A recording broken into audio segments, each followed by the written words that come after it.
മുഖ്യമന്ത്രി V D സതീശനെ പ്രതിരോധത്തിലാക്കിയ ഒരു സുപ്രധാന വിഷയമാണ് പൊന്നാനി വിരുന്ന്. സംസ്ഥാനം കനത്ത മഴയും ദുരന്ത സാഹചര്യവും നേരിടുന്നതിനിടെ മുഖ്യമന്ത്രി മലപ്പുറത്ത് ഒരു സുഹൃത്തിൻ്റെ വീട്ടിൽ ഉച്ചഭക്ഷണത്തിന് പോയത് ഔചിത്യപരമായിരുന്നോ എന്ന ചോദ്യമാണ് പ്രതിപക്ഷം ഉയർത്തുന്നത്. മുഖ്യമന്ത്രി ഇപ്പോൾ അതിന് വിശദീകരണം നൽകിക്കഴിഞ്ഞു. അത് ഒരു സൽക്കാരമായിരുന്നില്ല. നേരത്തെ നിശ്ചയിച്ചിരുന്ന പരിപാടികൾക്കിടയിൽ ഒരു സുഹൃത്തിൻ്റെ വീട്ടിൽ ഭക്ഷണം കഴിക്കാൻ പോയി. പുലർച്ചെ മുതൽ ജില്ലാ കലക്ടർമാരുമായും മന്ത്രിമാരുമായും MLA മാരുമായും നിരന്തരം ബന്ധപ്പെടുകയും എല്ലാ ഒരുക്കങ്ങളും ഉറപ്പാക്കുകയും ചെയ്തു. അതിനുശേഷം യാത്ര തുടർന്നു. സ്ഥലത്ത് നേരിട്ടെത്തേണ്ട സാഹചര്യം ഇല്ലെന്ന് ഉദ്യോഗസ്ഥർ അറിയിച്ചതിനാലാണ് മുൻകൂട്ടി തീരുമാനിച്ച പരിപാടികളിൽ പങ്കെടുത്തത്. അങ്ങനെ വിശദീകരിക്കുന്നു മുഖ്യമന്ത്രി. മുഖ്യമന്ത്രിയെ ഭക്ഷണത്തിന് ക്ഷണിച്ച മുസ്ലിം ലീഗ് നേതാക്കളും അതേ നിലപാടാണ് ആവർത്തിക്കുന്നത്. പ്രത്യേക വിരുന്നൊന്നും ഒരുക്കിയിരുന്നില്ല. മലപ്പുറത്ത് എത്തിയാൽ വീട്ടിൽ വരും എന്ന് പറഞ്ഞിരുന്നു. ആ നേരത്തെ ഭക്ഷണം മാത്രമാണ് നൽകിയത്, അതാണ് സ്വീകരിച്ചത് എന്നവർ പറയുന്നു. മുഖ്യമന്ത്രി ഭക്ഷണം കഴിച്ചതിനെ വിരുന്ന് എന്ന് വിശേഷിപ്പിച്ച് രാഷ്ട്രീയ പ്രചരണം നടത്തുന്നു എന്ന വാദവും ഉയരുകയാണ്. ദുരന്ത സമയത്ത് മുഖ്യമന്ത്രിയുടെ ഓരോ നടപടിയും ജനങ്ങൾ സൂക്ഷ്മമായി വിലയിരുത്തും. അതിൽ തെറ്റില്ല. അത്തരം സാഹചര്യത്തിൽ നിയമപരമായ തെറ്റൊന്നും ഇല്ലെങ്കിലും പൊതുജീവിതത്തിൽ ഔചിത്യത്തിൻ്റെ മാനദണ്ഡം കൂടുതൽ ഉയർന്നിരിക്കേണ്ടതല്ലേ? മുഖ്യമന്ത്രിയുടെ വിശദീകരണം ഈ വാദത്തിന് വിരാമമിടാൻ മതിയായോ? അതോ ദുരന്തമുഖത്തുള്ള സംസ്ഥാനത്ത് ഒരു മുഖ്യമന്ത്രിയുടെ പെരുമാറ്റം നിയമപരമായ ശരിതെറ്റുകൾക്കപ്പുറം പൊതുബോധത്തിൻ്റെ രാഷ്ട്രീയ ധാർമ്മികതയുടെ അടിസ്ഥാനത്തിൽ വിലയിരുത്തപ്പെടേണ്ടതുണ്ടോ? ഇത് ഒരു ഉച്ചഭക്ഷണത്തെക്കുറിച്ചുള്ളൊരു ചർച്ചയല്ല. പൊതുപദവിയിലുള്ള നേതാക്കളുടെ ഉത്തരവാദിത്വം, ഔചിത്യം, പൊതുധാരണ എന്നിവയെക്കുറിച്ചുള്ള ഒരു ചർച്ച കൂടിയാണ്. മുഖ്യമന്ത്രിയുടെ വിശദീകരണം ഇങ്ങനെ മതിയോ? വിവാദം അവസാനിച്ചോ? അതോ ഇതിൽ ഇനിയും മറുപടി തേടുന്ന ചോദ്യങ്ങൾ ബാക്കിയുണ്ടോ? അതാണ് ന്യൂസ് 18 പൊതുവേദി ഇന്ന് ചർച്ച ചെയ്യുന്നത്. എല്ലാവർക്കും പൊതുവേദിയിലേക്ക് സ്വാഗതം.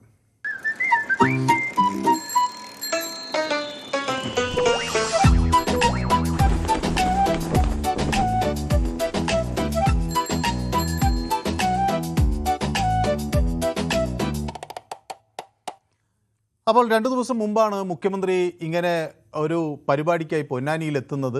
അവിടെ ഒരു കോൺഗ്രസ് നേതാവിൻ്റെ വീട്ടിലേക്ക് ചെല്ലുന്നു. ശ്രീ ഹരിദാസിനെ കാണുന്നു. അതിനുശേഷം അയൽപക്കത്തെ ഒരു വീട്ടിൽ ഭക്ഷണം ഏർപ്പാടാക്കിയിട്ടുണ്ട് എന്ന് പറയുന്നു. അഹമ്മദ് ബാഫിഖ് തങ്ങളുടെ വീട്ടിലേക്ക് പോകുന്നു.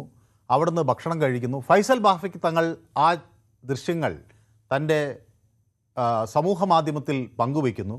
അങ്ങനെ പങ്കുവയ്ക്കുന്ന ആ ചിത്രം വലിയ വിവാദങ്ങൾക്ക് വഴിവെക്കുന്നു. അതാണ് ഇത്തരത്തിലുള്ള ഒരു പ്രശ്നങ്ങൾക്കൊക്കെ തുടക്കം ഇടുന്നത്. ഏതായാലും നിറയെ പേർ എന്നോടൊപ്പം യൂട്യൂബിലും ഫേസ്ബുക്കിലും ഒക്കെ ചേരുന്നുണ്ട്. ആദ്യം എന്നോടൊപ്പം അബ്ദുള്ള കണ്ണൂരിൽ നിന്ന് ചേരുന്നു. ശ്രീ അബ്ദുള്ള, വി ഡി സതീശൻ ചോദിക്കുന്നു, ഒരു ദുരന്തമുണ്ടായി, അതിനു വേണ്ട എല്ലാ കാര്യങ്ങളും ഞാൻ ചെയ്തു, എന്നിട്ടാണ് ഞാൻ എൻ്റെ പരിപാടികളുമായി തുടർന്നു പോയത്.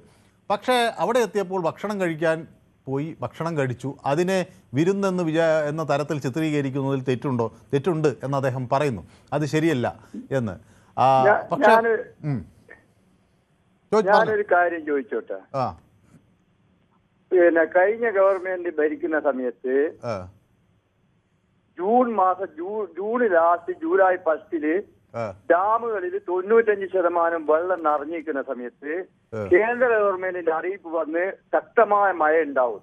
എന്നിട്ടും അന്നത്തെ വിദ്യുച്ഛക്തി മന്ത്രി ഞാൻ ഡാം തുറക്കൂലെന്ന് അഹങ്കാരത്തോടെ പറഞ്ഞിട്ട് മുല്ലപ്പെരിയാർ തുറന്ന്, ഇടുക്കി തുറന്ന്, അതിന്റെ കീഴിലുള്ള 13 ഡാമുകൾ തുറന്നിട്ട് ജനങ്ങളെ മുക്കി കൊന്നിട്ട് ഈ പഴയ ഗവൺമെന്റിന് പറയുന്നത് എന്താ ഇതിന്റെ അധികാരം? 10 കൊല്ലം വരെ വെച്ചിട്ട് എന്താ ഇവിടെ ചെയ്തത്? അപ്പോ അത് സാധാരണ സെപ്റ്റംബറിലാണ് ഡാമുകളിൽ വെള്ളം നിറയുക തുലാവർഷത്തിന്. ഇത് ജൂലൈ 1 തന്നെ ഡാമുകളിൽ വെള്ളം നിറഞ്ഞ് തുറന്നു വിടാതെ കറണ്ട് ഉണ്ടാക്കണം പറഞ്ഞ് വെച്ചിട്ട് 13 ഡാമുകളിൽ രാത്രി തുറന്നിട്ട് മുക്കിയ രാജ്യത്തിനെ നശിപ്പിക്കാൻ. അതാരും കാണുന്നില്ലല്ലോ. ന്യൂസുകാരോ ചാനലുകാരോ ആരും അതെന്താ എടുത്ത് പറയാത്ത? ഞാൻ 24 മണിക്കൂർ ഇവിടെ കുത്തിനിട്ട് ചാനലിൽ ഇതെല്ലാം കാണുകയും പഠിക്കുകയും ചെയ്യുന്ന ഒരാളാണ്. അപ്പോൾ ശ്രീ അബ്ദുള്ള പറയുന്നത് അന്ന് സർക്കാർ ഒരു പ്രളയകാലത്ത് ഉണ്ടാക്കിയതിനേക്കാൾ അല്ലെങ്കിൽ ഇടപെട്ടതിനേക്കാൾ നന്നായാണ് ഈ സർക്കാർ ഇടപെടുന്നത്. 3 മണിക്കൂർ കൊണ്ടാണ് ഈ ഇത്തിരി 550 ഇരട്ടി മഴ പെയ്തത്. ഒരു മനുഷ്യർക്ക് സാധിക്കാത്ത ഒരു കാര്യമാണ് ഇതിനാ. രാത്രി 12 മണിക്ക് മഴ പെയ്തിട്ട് രാവിലെ 2 മണിയാകുമ്പോഴത്തേക്ക് വെള്ളം നിറഞ്ഞു കഴിഞ്ഞാല് ഇതിപ്പോ ആരെങ്കിലും ഇത് കണ്ടിക്കാ? പക്ഷേ അപ്പൊ പ്രതിപക്ഷം പറയുന്നത് അന്നത്തെ കാലത്ത് പ്രതിപക്ഷം എന്ന് പറഞ്ഞാൽ കോൺഗ്രസ് ഇതിനൊന്നും അധികം പ്രതികരിക്കൂല പൊതുവെ. അന്നത്തെ കാലത്ത് 13 ഡാമുകൾ രാത്രി നേരം വെക്കുമ്പോഴത്തേക്ക് തോന്നിട്ട് ഏത് മുല്ലപ്പെരിയാർ മുതൽ ഇടുക്കി മുതൽ അതിന്റെ ചോട്ടിലുള്ള 13 ഡാമുകൾ ഒരേ സമയത്ത് തുറന്നു വിട്ടവരാണ് അവർക്ക് വിമർശിക്കാൻ എന്താ അധികാരോ? ചോദ്യം അത്. നിങ്ങളെന്താ ചാനലുകാർ ഇത് കാണാത്തെ? പഴയതെന്താ പഠിക്കാത്തെ? 24 മണിക്കൂറും ചാനലിൽ കുത്തിച്ചിട്ട് കാണുന്ന വെച്ചനെ. അബ്ദുള്ള എന്താ ചെയ്യുന്നത്? ഞാൻ ഇത് എനിക്ക് സുഖമില്ലാണ്ട് ഇവിടെ കുത്തി ചാനൽ തന്നെ ഒരു 5-6 കൊല്ലമായിട്ട് ഞാൻ കാണുന്നത്. ഏത് മേഖലയിലായിരുന്നു നേരത്തെ ജോലി? മാത്രമല്ല ഈ ഡാമുകളിലും ഈ പുഴകൾ ഇന്ന് പൊയ്യും ഞാൻ കേരളത്തിന്റെ അങ്ങോട്ടും ഇങ്ങോട്ടും സഞ്ചരിക്കുന്ന യാത്ര ചെയ്യുന്ന ഒരാളാ. പൊയ്യും പിന്നെ പറമ്പു ഒരേപോലെ പുഴി വന്ന് നേണക്ക്. ഇത് കോടിക്കാലത്ത് നിന്ന് കോടിക്കണക്കിന് കപ്പം വാങ്ങിയിട്ട് മണലെടുക്കാണ്ട് വെള്ളം ഒരു തുള്ളി വെള്ളം വരുമ്പോഴത്തേക്ക് കരയിലേക്ക് പൊന്തുന്ന അതിനെ പറ്റിയിട്ട് പഠനം നടത്ത്. ചാനലുകാർ തന്നെ പഠനം നടത്ത്. ശരി, അപ്പൊ ഏതായാലും വ്യക്തമാണ് താങ്കളുടെ പ്രതികരണം. ശ്രീ അബ്ദുള്ള ഏത് മേഖലയിലായിരുന്നു ജോലി ചെയ്തിരുന്നത് നേരത്തെ? ഞാനൊരു ബിസിനസ്സുകാരനാണ്. ഗൾഫിലായിരുന്നു. പല മേഖലയിലും കൃഷിയും എല്ലാ മേഖലയിലും പ്രവർത്തിക്കുന്ന ഒരാളാണ്. ഓക്കെ, അപ്പൊ നമ്മൾ പ്രവാസി വിമാനം. സന്തോഷം. Okay, thank you. അപ്പോൾ അതാണ് ശ്രീ കണ്ണൂരിൽ നിന്നുള്ള അബ്ദുള്ളയുടെ പ്രതികരണമാണ് നമ്മൾ കേട്ടത്. അപ്പോൾ വിജയകുമാർ എന്നോടൊപ്പം ചേരുന്നു പട്ടാമ്പിയിൽ നിന്ന്. വിജയകുമാർ, ശ്രീ അബ്ദുള്ള എന്നോട് പറയുന്നത് ക്രിയാത്മകമായ ഒരു ഇടപെടൽ സർക്കാരിൻ്റെ ഭാഗത്തുനിന്നുണ്ടായിരുന്നു. ഇതൊരു അനാവശ്യ വിമർശനമാണെന്നാണ്. ശ്രീ വിജയകുമാർ അങ്ങനെ കരുതുന്നുണ്ടോ? ഓക്കെ, വിജയകുമാറിനോടൊപ്പം ശ്രീ രാധാകൃഷ്ണൻ ചാത്തന്നൂർ കൂടി എന്നോടൊപ്പം ഉണ്ട്. ശ്രീ രാധാകൃഷ്ണൻ ചാത്തന്നൂരും താങ്കൾക്കും പറയാം. ശ്രീ മനു, പ്രത്യേകിച്ചും നമ്മുടെ സംസ്ഥാനത്ത് നടക്കുമ്പോൾ അതിനെക്കുറിച്ചൊന്നും രാഷ്ട്രീയം പറയേണ്ട ഒരു സമയമല്ല എങ്കിൽ പോലും താങ്കൾക്കറിയുമല്ലോ, മുൻകാലങ്ങളിൽ ഞാൻ എത്രയോ വർഷമായി ഇതിൽ സംസാരിക്കുന്നു. അന്ധമായ രാഷ്ട്രീയം ഞാൻ പറയാറില്ല, എപ്പോഴും ഞാൻ എടുത്തെടുത്ത് പറയാറുണ്ട്. ഞാനൊരു രാഷ്ട്രീയത്തിനേക്കാൾ ഒരു പൊതുപ്രവർത്തകൻ എന്നുള്ള നിലയിൽ എല്ലാ മേഖലയും കൃത്യമായി കാണുന്ന ഒരു വ്യക്തിയാണ്. എന്റെ പാർട്ടിക്ക് അല്ലെങ്കിൽ എന്റെ മുന്നണിക്ക് വീഴ്ച ഉണ്ടായാലും ഞാനത് ചൂണ്ടിക്കാണിക്കാറുണ്ട്, താങ്കൾക്കറിയാം. എങ്കിലും ആദ്യത്തെ ഒരു അഭ്യുദയകാംക്ഷി പറഞ്ഞത് വെച്ച് നോക്കുമ്പോൾ എനിക്ക് ശരിയാണ് വരുന്നത്. കഴിഞ്ഞ ഗവൺമെന്റ് മുഴുവൻ ഡാമും തുറന്നു വിട്ടതുകൊണ്ട് അതിനേക്കാൾ ആവാൻ വേണ്ടിയിട്ട് സതീശൻ ഇപ്പോൾ ഈ ഡാമെല്ലാം തുറന്നു വിട്ടുകൊണ്ടിരിക്കുക എന്നല്ലേ നമ്മളതിൽ നിന്ന് മനസ്സിലാക്കേണ്ടത്. അത് അവർ ഏറ്റവും വലിയ മിടുക്കനായ മുഖ്യമന്ത്രി ആരാന്നൊക്കെ അവർ തെളിയിക്കട്ടെ. പക്ഷെ ഇവിടെ വിഷയം അതല്ല. ഇവിടെ സതീശൻ വളരെ ലാഘവത്തോടെ പറയുന്നു. കേൾക്കുമ്പോൾ നമുക്ക് വളരെ അതിശയത്തോടെ തോന്നും. എനിക്ക് ഇപ്പൊ ഇന്ന് ഞാനൊരു സോഷ്യൽ മീഡിയയിൽ കണ്ടതാണ്, ഭക്ഷണം കഴിക്കുന്നത് തെറ്റാണോ എന്നാണ്. അത് ആ ഒരു അർത്ഥത്തിൽ കാണുന്ന ഒരു വിഷയമാണോ? നമ്മൾ പിണറായി, നിങ്ങളുടെ കയ്യിൽ എല്ലാ രേഖകളും ഉണ്ട്. നമ്മൾ ഒന്ന് ന്യായീകരണ തൊഴിലാളിയായി ഇവിടെ വന്ന് എനിക്ക് ന്യായീകരിക്കേണ്ട കാര്യമല്ല. നിങ്ങളുടെ കയ്യിൽ എല്ലാ എവിഡൻസുകളും ഉണ്ട്. കൃത്യമായ ഒരു മീഡിയ സെന്ററിൽ ഇരുന്നു കൊണ്ട് എല്ലാ മേഖലയിലും ഒരുപോലെ ആ CCTV ദൃശ്യങ്ങൾ നിരീക്ഷിച്ചുകൊണ്ട് രക്ഷാപ്രവർത്തനം, സുരക്ഷാ പ്രവർത്തനം നടത്തിയ ആളാണ് ശ്രീ പിണറായി വിജയൻ. നിങ്ങളുടെ കയ്യിൽ എല്ലാ രേഖകളുമുണ്ട്. ഭക്ഷണം കഴിക്കണം, ഒരു മുഖ്യമന്ത്രിക്ക് ഭക്ഷണം കഴിക്കണ്ടേ? പക്ഷേ ഒരു മുഖ്യമന്ത്രി ഔദ്യോഗിക പരിപാടികൾ പോലും ക്യാൻസൽ ചെയ്ത്, ഒരു നിസ്സാര കാര്യമുണ്ടെങ്കിൽ, തിരുവനന്തപുരത്ത് ഒരു മീറ്റിംഗ് ഉണ്ടെങ്കിൽ, ഒരു ചെറിയ പരിപാടി, ഒരു പബ്ലിക് പരിപാടി അവർ നിശ്ചയിച്ചാൽ അവർ മാറ്റിവെക്കാറുണ്ട്. ഞങ്ങൾ രാഷ്ട്രീയ പ്രവർത്തകരെ ഞങ്ങളുടെ മന്ത്രിയൊക്കെ വിളിക്കുമ്പോഴത്തേക്കിനും പല പാർട്ടി പരിപാടിക്കും പൊതുപരിപാടിക്കും വിളിക്കുമ്പോൾ പറയും ഇന്ന് മന്ത്രി കാണത്തില്ല, പകരം വേറെ ആളായിരിക്കും. കാരണം അദ്ദേഹത്തിന് അടിയന്തരമായി തിരുവനന്തപുരത്ത് മീറ്റിംഗ് ഉണ്ട്, അതുകൊണ്ട് വരില്ല. ഇതൊക്കെ ആരെയാണ് ശ്രീ മനു പഠിപ്പിക്കുന്നത്? അദ്ദേഹത്തിന് ഒഴിവാക്കാൻ പറ്റാത്ത എന്തെങ്കിലും, നിങ്ങൾ മാധ്യമങ്ങൾ നിങ്ങളുടെ മുമ്പിലല്ലേ ഇതെല്ലാം നടക്കുന്നു, ഒഴിവാക്കാൻ പറ്റാത്ത എന്തെങ്കിലും പരിപാടി ഇന്നലെ പൊന്നാനിയിൽ ഉണ്ടായിരുന്നോ? താങ്കൾ നോക്കട്ടെ, എന്താണ് അവിടെ ഇത്തരം പ്രധാനപ്പെട്ട എന്തായാലും മാറ്റിവെക്കണ്ടേ? സുഹൃത്തിന്റെ വിരുന്ന്, സുഹൃത്തിന് ഇനിയും വിരുന്ന് നൽകാമല്ലോ. ആ വിരുന്നിനെ കുറിച്ചൊന്നും ഞാൻ പറയുന്നില്ല. ആർക്കും വിരുന്നിന് പോകാൻ, അദ്ദേഹത്തിന് സുഭിക്ഷമായ ഭക്ഷണം കഴിക്കാനും വിരുന്നിന് പോകാനും അവസരമുണ്ട്. പക്ഷേ അദ്ദേഹം കാലിക പ്രസക്തമായിട്ടുള്ള ഒരു ഗൗരവം ഈ വിഷയത്തിൽ കൊടുക്കാഞ്ഞത് ഒരു മുഖ്യമന്ത്രി എന്നുള്ള നിലയിൽ അദ്ദേഹത്തിന്റെ പൂർണ്ണമായ പരാജയമാണ്.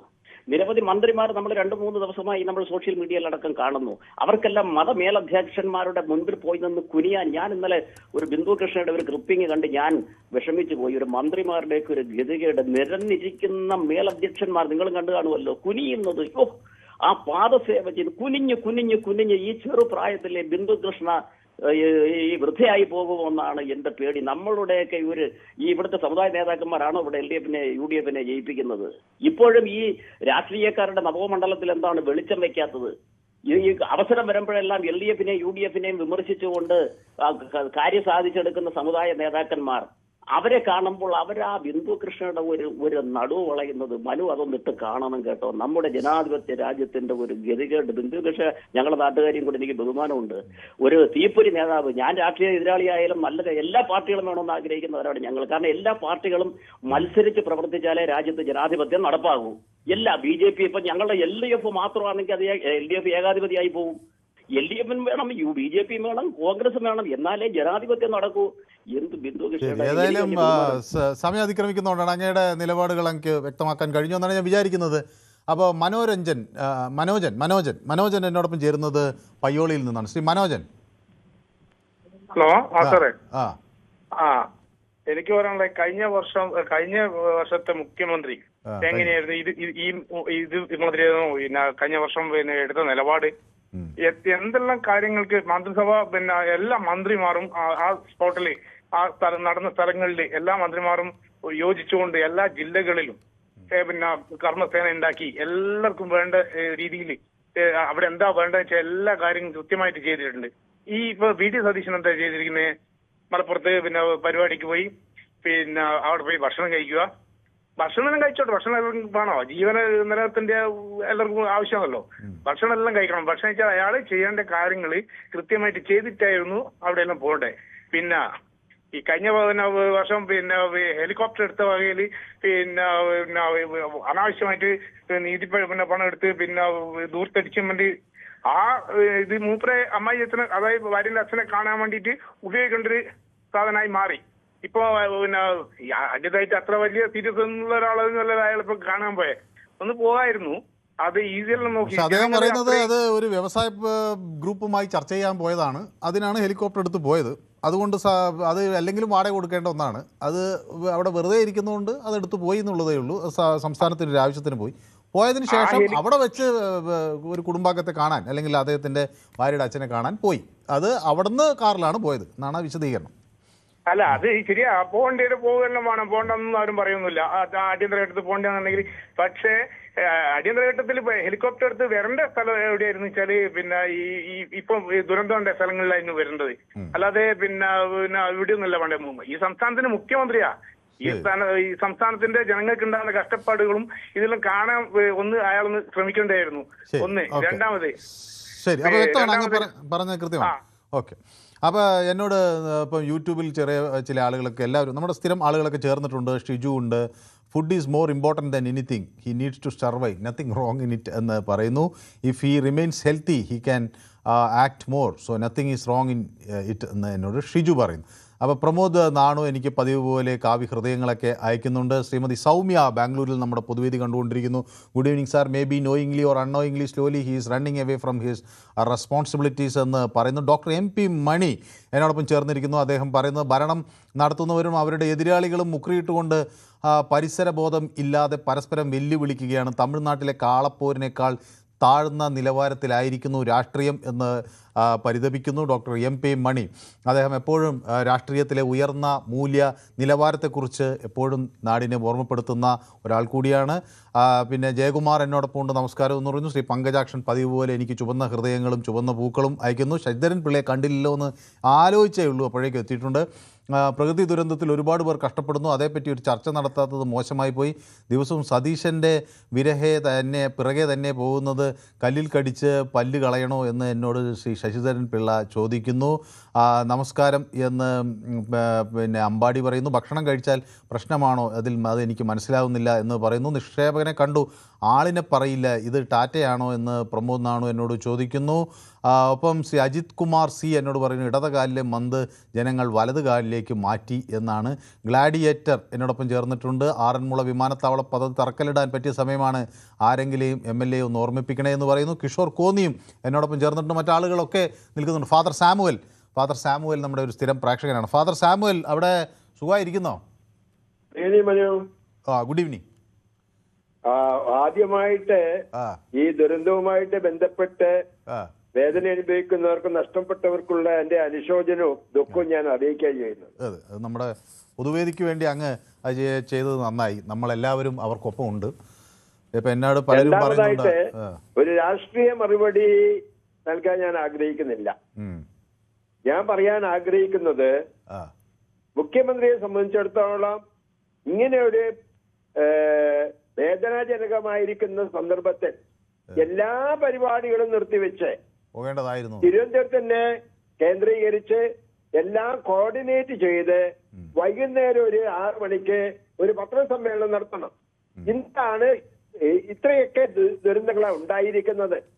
ഇനി ഇന്നിന്ന രക്ഷാപ്രവർത്തനങ്ങൾ ഞങ്ങൾ ചെയ്തുകൊണ്ടിരിക്കുന്നത് വേദന അനുഭവിക്കുന്നവർക്കുള്ള ഞങ്ങളുടെ അനുശോചനം അറിയിക്കുന്നതോടൊപ്പം ഇന്നിന്ന കാര്യങ്ങൾ ഞങ്ങൾ ചെയ്യുവാൻ തക്കൊണ്ട് പോവുകയാണ് എന്ന് പറയുവാനുള്ള സന്മനസ്സുണ്ടായിരിക്കണം. ഹെലികോപ്റ്റർ ഉപയോഗിച്ചതോ ഭക്ഷണം കഴിച്ചതോ ഒന്നും ഞാനും വിമർശിക്കാൻ ആഗ്രഹിക്കുന്നില്ല. അതൊക്കെ അതായത് ഇതാണ് സാഹചര്യം, ഇതാണ് നമ്മൾ ചെയ്തിട്ടുള്ളത്, ഇതാണ് സർക്കാരിന്റെ നിലപാട്, സർക്കാർ ഇങ്ങനെ നീങ്ങി എന്ന് ജനങ്ങളെ ബോധ്യപ്പെടുത്താനുള്ള ഉത്തരവാദിത്വം മുഖ്യമന്ത്രിക്ക് ഉണ്ടായിരുന്നു എന്നാണ് ഫാദർ സാമുവൽ പറയുന്നത് അല്ലേ? തീർച്ചയായിട്ടും ഉണ്ടായിരിക്കണം. അതാണ് മുഖ്യമന്ത്രിയിൽ നിന്ന് ഞങ്ങളെ പോലുള്ളവർ പ്രതീക്ഷിക്കുന്നത്. ഓക്കെ, വ്യക്തമാണ് താങ്കളുടെ അഭിപ്രായം. അപ്പോൾ ശ്രീ അമ്പാടി എന്നോടൊപ്പം ചേർന്നിട്ടുണ്ട്. ഈ ഇടതുപക്ഷത്തിൻ്റെ അജണ്ട മനസ്സിലായി, ക്യാമ്പിൽ മൊത്തം പ്രശ്നമാണെന്ന് ഒരു അമ്മച്ചിയെ കൊണ്ട് പറയിച്ചിട്ട് സത്യം പുറത്തു വന്നു എന്ന് പറയുന്നുണ്ട്. ചാത്തന്നൂർ CPIയെ വിമർശിച്ചത് അതൊന്ന് വ്യക്തമാക്കി. ചാത്തന്നൂർ CPI എന്നാ വിമർശിച്ചതെന്ന് എന്നോട് ശ്രീ ശശിധരൻ പിള്ള ചോദിക്കുന്നുണ്ട്. ഒരുപാട് ഘട്ടങ്ങളിൽ വിമർശിച്ചിട്ടുണ്ട് കേട്ടോ. എനിക്ക് അതിൽ ശ്രീ രാധാകൃഷ്ണൻ ചാത്തന്നൂരിനോട് അങ്ങേയറ്റത്തെ അഭിമാനം, ഒരു ആദരവാണുള്ളത്. അദ്ദേഹത്തിൻ്റെ പാർട്ടി ആയാലും അദ്ദേഹം പലപ്പോഴും അദ്ദേഹം വിമർശനങ്ങൾ എടുത്തിട്ടുണ്ട്, വിമർശനാത്മകമായ നിലപാടുകൾ സ്വീകരിച്ചിട്ടുണ്ട്. അതിൽ PM ശ്രീയാണ് ഏറ്റവും പ്രധാനപ്പെട്ട ഒരു സംഭവമായി ഞാൻ ഓർക്കുന്നത്. അതുപോലെ ഒട്ടനവധി സംഭവങ്ങളിൽ സ്ഥാനാർത്ഥി നിർണയത്തിൽ ഇതിലൊക്കെ അദ്ദേഹം കൃത്യമായിട്ടുള്ള നിലപാടുകൾ പറഞ്ഞിട്ടുള്ള ആളാണ്. അതിലൊന്നും ഒരു സംശയമില്ല. പ്രത്യേകിച്ച് ഈ തദ്ദേശ ഭരണ രംഗത്ത് ഉണ്ടായ പാളിച്ചകൾ, അത് ബന്ധപ്പെട്ട് വന്ന തെരഞ്ഞെടുപ്പുകൾ, അതിലൊക്കെ അദ്ദേഹത്തിൻ്റെ നിലപാട് അദ്ദേഹം രാഷ്ട്രീയം നോക്കാതെയാണ് പറഞ്ഞിട്ടുള്ളത്. അത് ശശിധരൻ പിള്ള കൂടി ഓർക്കുന്നു എന്നാണ് ഞാൻ വിചാരിക്കുന്നത്. സുനിൽ എന്നോടൊപ്പം ഉണ്ട്. അതുപോലെ നമ്മുടെ ഇന്നും വിഷയം സതീശനെയാണ് എന്നത് ആണ് ശ്രീ ശശിധരൻ പിള്ളയെ വിഷമിപ്പിക്കുന്നത്. ആയിക്കോട്ടെ, നമുക്ക് മറ്റ് മുഴുവൻ സമയവും നമ്മൾ പ്രളയത്തിൻ്റെ കാര്യം കൊടുക്കുന്നുണ്ടല്ലോ. അത് പൊതുവേദിയിലും അതിനെപ്പറ്റി ഇത് കഴിഞ്ഞിട്ടൊരു സ്റ്റോക്ക് ടേക്കിംഗ് എടുക്കാം എന്ന് ഞാൻ വിചാരിച്ചു. കാരണം ഇപ്പോൾ പ്രാഥമികമായ ഒരു ആവശ്യം ആളുകളെ രക്ഷിക്കലാണല്ലോ, അവരെ പെട്ടെന്ന് മാറ്റുക എന്നുള്ളതാണ് ഇവിടുന്ന്. എന്നിട്ട് നമുക്കതിൻ്റെ അത് എത്രമാത്രം പ്രായോഗികമായി അല്ല എന്നുള്ളതൊക്കെ അതിൻ്റെ ഒരു വിശകലനം ഇത് കഴിഞ്ഞിട്ട് ചെയ്യാം എന്നുള്ള ധാരണ കൊണ്ടാണ്. അപ്പോൾ ശ്രീമതി സൗമ്യ എന്നോട് പറയുന്നത് here new ministers swearing in at 5 PM. അപ്പോൾ എവിടെയാ? ഓക്കെ കർണാടകയിൽ 5 PM and 1 MLA has resigned, 1 more tomorrow. High command has given permission to accept resignation. No blackmailing എന്നൊക്കെ പറയുന്നു. ഓക്കെ, അപ്പോൾ ശ്രീ VC തോമസ് നമ്മുടെ സ്ഥിരം പ്രേക്ഷകനാണ്. അദ്ദേഹം പൊതുവേദിക്കൊപ്പം ചേർന്നിട്ടുണ്ട്. കമൻറ്റ് ഞാൻ വായിക്കാനെടുത്തപ്പോൾ ചെറുതായി ഒന്ന് ജമ്പ് ചെയ്ത് പോയത് കൊണ്ടാണ്. എത്തിയല്ലോ, കിട്ടി. അപ്പോൾ ഇതുപോലുള്ള മഹാദുരന്തങ്ങൾ ഉണ്ടാകുമ്പോൾ എല്ലാ പൊതുപരിപാടികളും മാറ്റിവെച്ച് ദുരന്ത നിവാരണ നേതൃത്വം നൽകുന്നതാണ് ഒരു മുഖ്യമന്ത്രിയുടെ കടമ, അല്ലാതെ വിമർശനങ്ങളെ ന്യായീകരിക്കലല്ല അദ്ദേഹത്തിൻ്റെ കടമ എന്ന് അദ്ദേഹം ഓർമ്മിപ്പിക്കുന്നു. അപ്പോൾ ശ്രീ മുരളി 3675 എന്നോടൊപ്പം ചേർന്നിട്ടുണ്ട്. ജോസ് എന്നോടൊപ്പം ചേർന്നിരിക്കുന്നു. നമസ്കാരം. അനുകൂലിച്ച് സംസാരിക്കുന്നവർക്ക് കൂടി സമയം കൊടുക്കണം. കൊല്ലം ഷാജി, രാധാകൃഷ്ണൻ ചാത്തന്നൂർ, കൃഷ്ണൻകുട്ടി എന്നിവർക്ക് മാത്രം സമയം കൊടുക്കരുത് എന്നാണ്. ഞാൻ ആദ്യം തന്നെ അബ്ദുള്ളക്ക് ഇഷ്ടംപോലെ സമയം കൊടുത്തല്ലോ. അപ്പോൾ ഇനി നമ്മുടെ ആളുകൾ വരാനുണ്ട്. ഇതിൻ്റെ നിലപാടെന്ത് എന്ന് പറയാനുള്ള ബിനോയ് വരാനുണ്ട്. അതുപോലെ നമ്മുടെ കൊയിലാണ്ടിയിൽ നിന്ന് നമ്മുടെ സ്ഥിരം പ്രേക്ഷകർ ഉണ്ട്. അപ്പോൾ ശ്രീ റഷീദൊക്കെ പറയും. അപ്പോൾ ഇത് അവർക്കധികം സമയം കൊടുത്തെന്നപ്പോൾ ഇന്നലെ കഴിഞ്ഞ ദിവസം എനിക്ക് പരാതി ഉണ്ടായിരുന്നു. അപ്പോൾ ഈ ഗ്ലാഡിയേറ്റർ എന്നോട് പറയുന്ന ആ വ്യവസായിയുടെ പേര് പറയാൻ എന്തിനാണ് പേടിക്കുന്നത്, അതും ടാറ്റ കപ്പൽ പോലെയാകും, അതുകൊണ്ടാണോ എന്ന് ചോദിക്കുന്നു. ശ്രീ MN മുരളീധരൻ നായർ എത്തിയിട്ടുണ്ട്, നമ്മുടെ സ്ഥിരം പ്രേക്ഷകനാണ്, അദ്ദേഹം ഇവിടെയുണ്ട്. അപ്പോൾ ശ്രീ അച്യുതൻ ഒളവണ്ണ. ശ്രീ അച്യുതൻ. നമസ്കാരം സാറേ. നമസ്കാരം. അല്ല, ഈ ഭക്ഷണം ഇവർക്ക് രാഷ്ട്രീയം എന്താന്ന് ഇപ്പം പറഞ്ഞ നേരത്തെ ഇതിൽ പ്രതികരിച്ച ആൾക്കാർക്ക് മനസ്സിലായില്ല. രാഷ്ട്രീയം എന്താണ്, ഭക്ഷണം എന്താന്ന് രണ്ടായിട്ട് കാണണ്ടേ. ഇപ്പൊ ഇയാള് ഭക്ഷണം കഴിച്ചിട്ട് ഇപ്പൊ അയാള് ഇവിടെ കാര്യങ്ങളൊക്കെ ശരിക്കും നടന്നു പോകില്ലേ. പ്രളയാണ്, മഴക്കെടുതിയാണ്, മരണുണ്ട് എന്നൊക്കെ പറഞ്ഞ് അതാത് വകുപ്പുകളെ ഏൽപ്പിച്ചിട്ടില്ല. ഇവിടെ ഞാൻ TV കാണുന്നുണ്ട്, എല്ലാരും നല്ലോണം ഇത് രക്ഷിക്കണുണ്ട്, ഒക്കെ ചെയ്യണുണ്ട്. അയാള് രാഷ്ട്രീയം ഇത് ഭക്ഷണം കഴിച്ചാണ് ഇപ്പൊ പറയാനുള്ളത്. ഒരു വില കുറഞ്ഞ രാഷ്ട്രീയല്ലേ വിലൊക്കെ പറയണേ. ഭക്ഷണം മനസ്സിന് കഴിക്കണ്ട. ഒരാള് ഭക്ഷണം കൊടുത്തോലെ മക്കറാക്കണല്ലേ ഇപ്പോ ചെയ്യണത്. ഞാനിപ്പോ ഒരാൾക്ക് ഭക്ഷണം കൊടുക്കണം, അപ്പൊ എന്നെ പരിഹസിക്കണ മാതിരിയല്ലേ അത് കാണുന്നത്, അല്ലേ? രാഷ്ട്രീയമല്ല ഇപ്പൊ ഞാൻ പറയണത്. അപ്പൊ അയാൾക്ക് ആ സമയത്ത് ഭക്ഷണം കഴിക്കണോ? മനുഷ്യനായാലും ആ സമയത്തിന് ഭക്ഷണം കഴിക്കണ്ടേ? അതിപ്പോ എവിടുന്നാ കിട്ടിയെന്ന് ഇപ്പൊ ആരും മനസ്സിലാക്കിനോ? ആരും മനസ്സിലാക്കിയില്ലല്ലോ. അത് മനസ്സിലാക്കിയിട്ട് ഇത് ആൾക്കാരൊക്കെ സംസാരിക്കാൻ തെറ്റാണ്. ശരി, വ്യക്തമാണ് താങ്കളുടെ. മക്കറാക്കാണ് ഭക്ഷണം കൊടുക്കണോനാണ് മക്കറാക്കണത്. ഞാനാണ് കൊടുക്കണെന്ന് വെച്ചാല് ഞാൻ കൊടുത്ത് തെറ്റായി കഴിഞ്ഞാണ് ഇപ്പൊ പറയണത്. അങ്ങനെ പറയരുതേ. ശരി, വ്യക്തമാണ് താങ്കളുടെ അഭിപ്രായം. അപ്പോൾ ശ്രീ തോമസ് എന്നോടൊപ്പം ചേരുന്നു, മാരാരിക്കുളത്ത് നിന്നാണ് അല്ലേ ശ്രീ തോമസ്? സാറേ, ശ്രീ തോമസ് കുറേ ആയോ പൊതുവേദിയിലേക്ക് വിളിച്ചിട്ട്? നമസ്കാരം സാറേ. നമസ്കാരം. കുറേ ആയോ തിരക്കിൽപ്പെട്ടു പോയോ? അല്ല, ഞാൻ വിളിക്കും, അപ്പം കിട്ടുന്നില്ല സാറേ. എല്ലാവരും കിട്ടുന്നില്ല. ഇത് സാറിന്റെ ഈ പ്രോഗ്രാം ഒത്തിരി നല്ലതാണ്. ആണോ?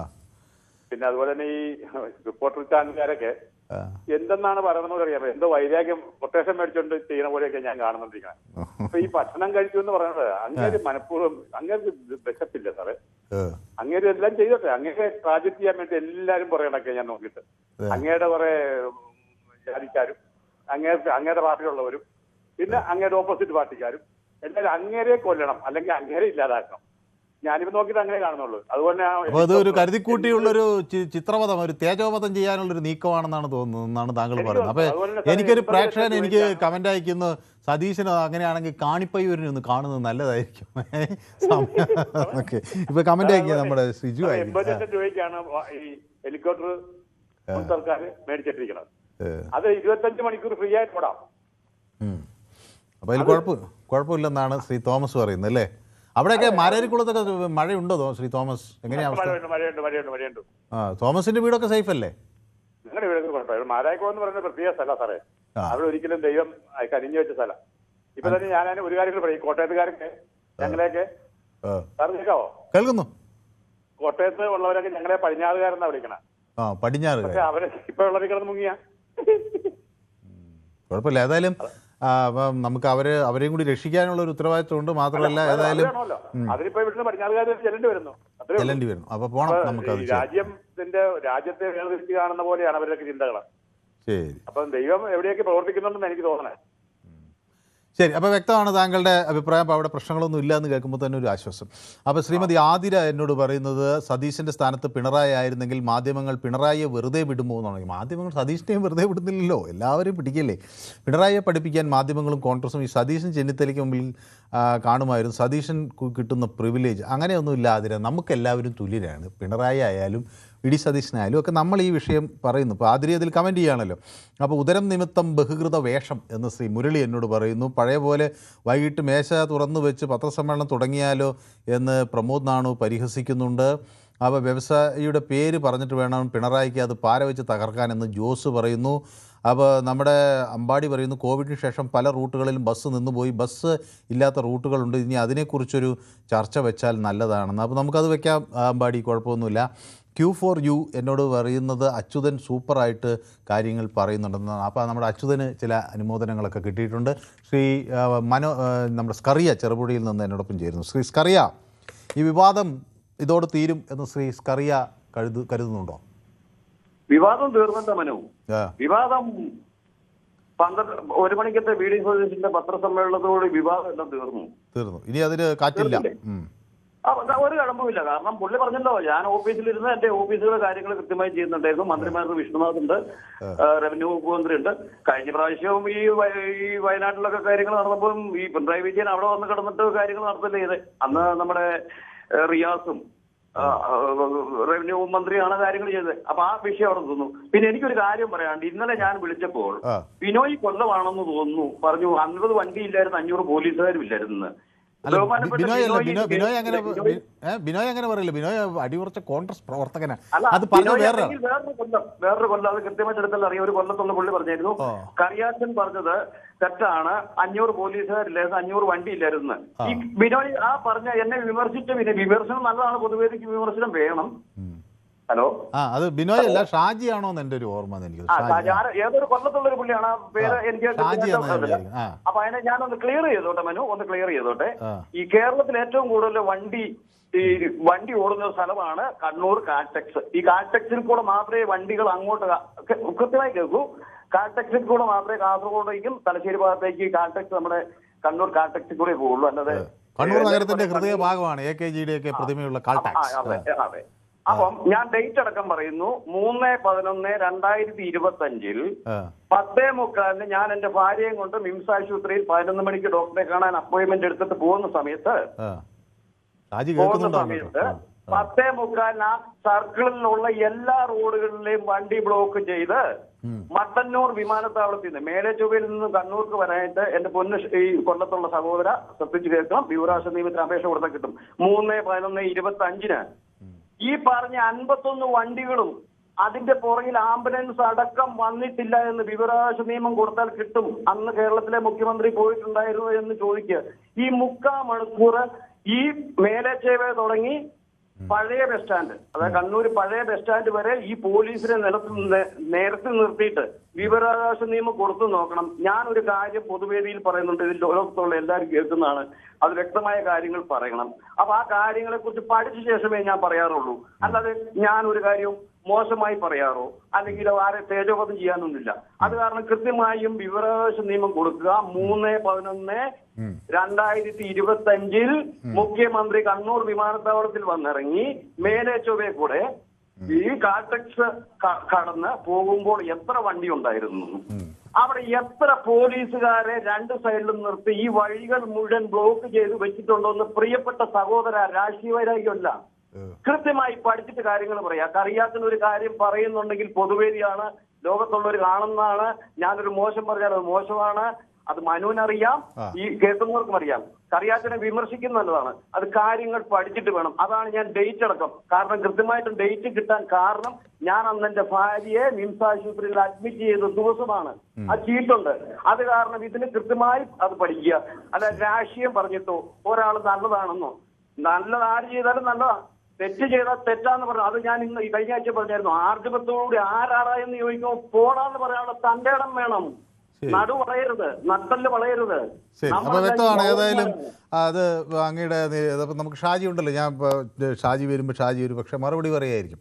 ഓക്കെ, അപ്പോൾ ഏതായാലും അങ്ങ് അത് വിശദീകരിച്ചത് നന്നായി. അപ്പോൾ അതിൽ പൊതുവേദിയിൽ അതാണ് നമ്മളൊരു കാര്യം പറയുമ്പോൾ, ഞാൻ ഏതായാലും അതിൽ ശ്രീ സ്കറിയെ അഭിനന്ദിക്കുകയാണ്. കാരണം ഒരു കാര്യം പറയുമ്പോൾ അതിൻ്റെ ഒരു വസ്തുനിഷ്ഠമാക്കാനുള്ള ശ്രമം പരമാവധി നടത്തണം. നമ്മൾ അത് കൃത്യമായി പരിശോധിച്ച്, കാരണം എന്തെങ്കിലും വിളിച്ചു പറയുക എന്നതിനപ്പുറത്തേക്ക് അതിനൊരു അനുഭവം ആകുമ്പോൾ അത് കുറേ കൂടി കൃത്യത വരുന്നതാണ്. അപ്പോൾ ശ്രീ സുബ്രഹ്മണ്യൻ കൂടി എന്നോടൊപ്പം ചേരുന്നു പെരുമ്പാവൂരിൽ നിന്ന്. ശ്രീ സുബ്രഹ്മണ്യൻ, നമസ്കാരം. നമസ്കാരം. പെരുമ്പാവൂരിൽ എങ്ങനെയാ ശ്രീ സുബ്രഹ്മണ്യൻ? പ്രശ്നങ്ങളൊന്നും ഇല്ലല്ലോ, കുഴപ്പമൊന്നുമില്ലല്ലോ? ഒന്നുമില്ല. പെരുമ്പാവൂരിന്റെ പ്രത്യേകത വെള്ളം തങ്ങി നിൽക്കുന്ന സ്ഥലങ്ങൾ കുറവാണ്. തങ്ങി നിൽക്കുന്ന അവിടെ തൊട്ടടുത്തൊക്കെ ഈ പുഴയൊക്കെ ഉള്ളതുകൊണ്ട് അതിലേക്ക് അങ്ങ് പെരിയാറിലേക്ക് പൊക്കോളും അല്ലേ? പെരിയാറിലേക്ക് പോകും. അത് കൊള്ളാം, അപ്പൊ കുഴപ്പമില്ല. സുഖമായിരിക്കുന്നു? ഞാൻ സുഖമായിരിക്കുന്നു. അപ്പൊ കുടുംബമൊക്കെ സുഖമായി? എന്താ അവരൊക്കെ വിശേഷങ്ങളൊക്കെ കിട്ടുന്നത്? എന്താ പറയുന്നത് കുടുംബാംഗങ്ങളൊക്കെ? അത് ആദ്യം പറയാം. നമ്മുടെ ഈ ഭരണാധികാരികൾ ലോകത്തെ ഏറ്റവും കൂടുതൽ മഴ കിട്ടുന്ന സ്ഥലമാണ് സിംഗപ്പൂര്. അവിടെ മഴ പെയ്തു കഴിഞ്ഞാൽ എത്ര സെന്റിമീറ്റർ മഴ പെയ്താലും മില്ലിമീറ്റർ പെയ്താലും ആ വെള്ളം അപ്പോൾ തന്നെ എങ്ങോട്ട് ഒഴുകിപ്പോയി എന്ന് കണ്ടുപിടിക്കാൻ പറ്റാത്ത ഒരു രാജ്യത്തെ അവിടെ വർക്ക് ചെയ്യുന്ന ഭാര്യ പറയാണ്. ഇതൊക്കെ നമ്മുടെ ഭരണാധികാരികൾ പോയി കാണണം. കണ്ടിട്ട് അവര് ചെയ്തിരിക്കുന്ന രീതികളൊക്കെ നമ്മൾ കാണേണ്ടതാണ്. കാരണം നമ്മൾ ജനസാന്ദ്രതയുള്ള, അതായത് അത് അങ്ങ് പറഞ്ഞത് ശരിയാണ്. സിംഗപ്പൂറും മലേഷ്യയിലും ഒക്കെ നമ്മൾ ചെന്നാൽ അവിടുത്തെ ടൗൺ പ്ലാനിങ് വളരെ ഇതാണ്. ആളുകൾക്ക് പിന്നെ തോന്നിയ പോലെ വീട് വൃത്തികേടാക്കി ഇടാനോ അല്ലെങ്കിൽ തോന്നിയ പോലെയുള്ള, സിംഗപ്പൂർ എന്ന് പറഞ്ഞാൽ എപ്പോഴും മഴ പെയ്യുന്ന സ്ഥലമാണ്. എപ്പോഴും മഴ പെയ്യും, പെട്ടെന്ന് മഴ പെയ്യുന്ന സ്ഥലമാണ്. പെട്ടെന്ന് അവർക്ക് കടൽ ആക്സസ് ഉള്ളതുകൊണ്ട് വെള്ളത്തിന്റെ അളവൊക്കെ വളരെ കൂടുതലാണ് പെയ്യുമ്പോൾ. പക്ഷെ പെയ്ത് മാറിയാൽ പിന്നെ വെള്ളം റോഡിലില്ല പെട്ടെന്ന്. അതുപോലെ അവരെ ചെയ്തിരിക്കും. നമ്മുടെ ഈ മന്ത്രിമാരും അല്ലെങ്കിൽ ഭരണാധികാരികൾ അതൊക്കെ ചെന്ന് കണ്ട് പഠിക്കണം, പഠിച്ച് മനസ്സിലാക്കി. അത് ശ്രീ സുബ്രഹ്മണ്യൻ പറഞ്ഞൊരു വലിയ കാര്യമാണ്. അത് ഈ ടൗൺ പ്ലാനിങ് എന്ന് പറയുന്നത് ഇനിയൊരു ചെറിയ വിഷയമേ അല്ല കേട്ടോ. ടൗൺ പ്ലാനിങ് എന്ന് പറയുന്നത് ഒരു വളരെ സുപ്രധാനമായൊരു ഇതാണ്. ഒരു ട്രാഫിക് ലൈറ്റ് വെക്കുമ്പോൾ പോലും നമ്മൾ വളരെയധികം ഒരു കാൽക്കുലേഷൻ അതിലുണ്ട്. അതായത് തൊട്ട് മുന്നത്തെ ട്രാഫിക് ലൈറ്റും ഈ ട്രാഫിക് ലൈറ്റും ഏതാണ്ട് ഒരേ ട്യൂണിൽ പ്രവർത്തിച്ചാൽ മാത്രമേ ട്രാഫിക് ബ്ലോക്ക് ഇല്ലാതെ. അപ്പോൾ അങ്ങനെ ആ ട്രാഫിക് ലൈറ്റിൻ്റെ അതിലെ സമയക്രമം തൊട്ട് വെള്ളം ഇതുപോലെ റോട്ടിൽ വീണ ഒരു വെള്ളം ഒഴുകി എങ്ങനെ അത് ഒരു കൃത്യമായ ഒരു സ്ഥലത്തെത്തുന്നു എന്നതിനെക്കുറിച്ചുള്ള കൃത്യമായ പ്ലാനിങ് അത് ഇല്ലാതെ നമ്മൾ മുന്നോട്ട് പോയാൽ ഇതിനേക്കാൾ വലിയ അപകടമാണ് നമ്മളെ കാത്തിരിക്കുന്നത്. ലോകത്തെ മറ്റ് പല രാജ്യങ്ങളും അത് പഠിച്ച് അവർ കൃത്യമായി പ്ലാനിങ് നടത്തുന്നുണ്ട്. അത് ശരിയാണ് അങ്ങ് പറഞ്ഞത്, വളരെ കറക്റ്റാണ്. നമ്മുടെ ചാനലില് ഈ വെള്ളപ്പൊക്കം ആ വീടുകളിലൊക്കെ വെള്ളം കയറിയിരിക്കുന്ന ആൾക്കാർ കഷ്ടം അനുഭവിക്കുന്നത് വളരെ കഷ്ടം തോന്നുന്നു സാറേ.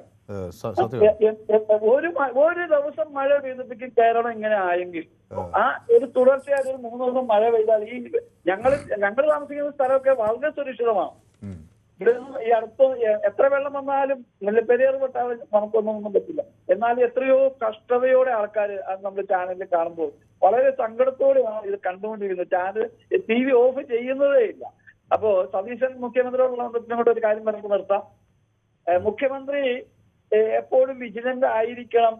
മുഖ്യമന്ത്രി ഞങ്ങൾ വോട്ട് ചെയ്ത് വിജയിപ്പിച്ച മുഖ്യമന്ത്രി ഞങ്ങളുടെ ആവശ്യങ്ങൾക്ക് ലൈവിലുണ്ട് എന്ന് പൊതുജനത്തിന് തോന്നണം. അല്ലാതെ മുഖ്യമന്ത്രി ന്യായീകരിച്ചിട്ട് എന്താണ് സാറേ കാര്യം? മുഖ്യമന്ത്രി സതീശൻ മാധ്യമങ്ങളുടെ മുമ്പിൽ ന്യായീകരിച്ചിട്ട് കാര്യമില്ല. മുഖ്യമന്ത്രി നമ്മുടെ കൂടെ ഉണ്ടെന്ന് മുഖ്യമന്ത്രി തോന്നിപ്പിക്കണം. ബോധ്യപ്പെടുത്താനുള്ള ഒരു ഉത്തരവാദിത്തം അദ്ദേഹത്തിന് ഉണ്ടെന്നാണ് അങ്ങ് പറയുന്നത്. ഉണ്ടെന്ന് നമ്മൾക്ക് സാധാരണ ജനങ്ങൾക്ക് പ്രത്യേകിച്ച് തോന്നിപ്പിക്കണം. ശരി, അപ്പൊ കൃത്യമാണ്. അപ്പൊ ഞാൻ ഒരു കാര്യം പറഞ്ഞു നിർത്തുകയാണ്. സിംഗപ്പൂരിലുള്ള ഭാര്യയ്ക്കും അവിടെയുള്ള നമ്മുടെ മലയാളി പ്രേക്ഷകർക്കും മനസ്സാർന്ന ഒരു ഹായ് പറഞ്ഞു. എല്ലാവരും എൻ്റെ ആശംസകൾ. അപ്പോൾ നമ്മുടെ ശ്രീ സുബ്രഹ്മണ്യൻ്റെ ഭാര്യ സിംഗപ്പൂരിലിരുന്ന് നമ്മുടെ പൊതുവേദി കാണുന്നുണ്ട്. അപ്പോൾ അവർക്ക് ആശംസകൾ. അവിടുത്തെ മലയാളികളും സിംഗപ്പൂരുകാർക്കും എല്ലാവർക്കും നമ്മുടെ ആശംസകൾ അറിയിക്കുക. അവരെയൊക്കെ നമ്മുടെ പൊതുവേദി കാര്യമായി അന്വേഷിച്ചു എന്ന് പറഞ്ഞേക്കണം. Okay, thank you. അപ്പോൾ ശ്രീ ആനന്ദ് എന്നോടൊപ്പം ചേരുന്ന ഏഴുകോണിൽ നിന്നാണ്. ശ്രീ ആനന്ദ്. നമസ്കാരം ശ്രീ ആനന്ദ്. അവിടെ മഴയൊക്കെ വലിയ പ്രതിസന്ധി ഒന്നും ഇല്ലല്ലോ? കുഴപ്പമില്ല, മഴയുണ്ടെങ്കിലും വെള്ളം ഞങ്ങളുടെ ഉയർന്ന പ്രദേശമാണ്. അത് ശരി. അപ്പൊ ഉയർന്ന പ്രദേശമായതുകൊണ്ട് മഴ പെയ്ത് വെള്ളം പൊങ്ങുമെന്നുള്ളൊരു പേടിയില്ല. മറ്റേ ഉരുൾപൊട്ടാനും അങ്ങനെ മണ്ണിടിയാനും ഒന്നും സാധ്യതയൊന്നും ഇല്ലാതിരുന്നാൽ. ഓക്കെ, അപ്പൊ അത് വളരെ സന്തോഷം. അത് കേൾക്കുന്നത് തന്നെ ഒരു ആശ്വാസം. സാറിനോട് സംസാരിക്കുമ്പോ നല്ല പോസിറ്റീവ്. അതാ ഞാൻ സാർ എപ്പോ ഉണ്ടെങ്കിലും വിളിക്കും. അത് ശരി. കിട്ടാൻ വേണ്ടിയിട്ട് ഞാൻ വിളിക്കും. അത് ശരി.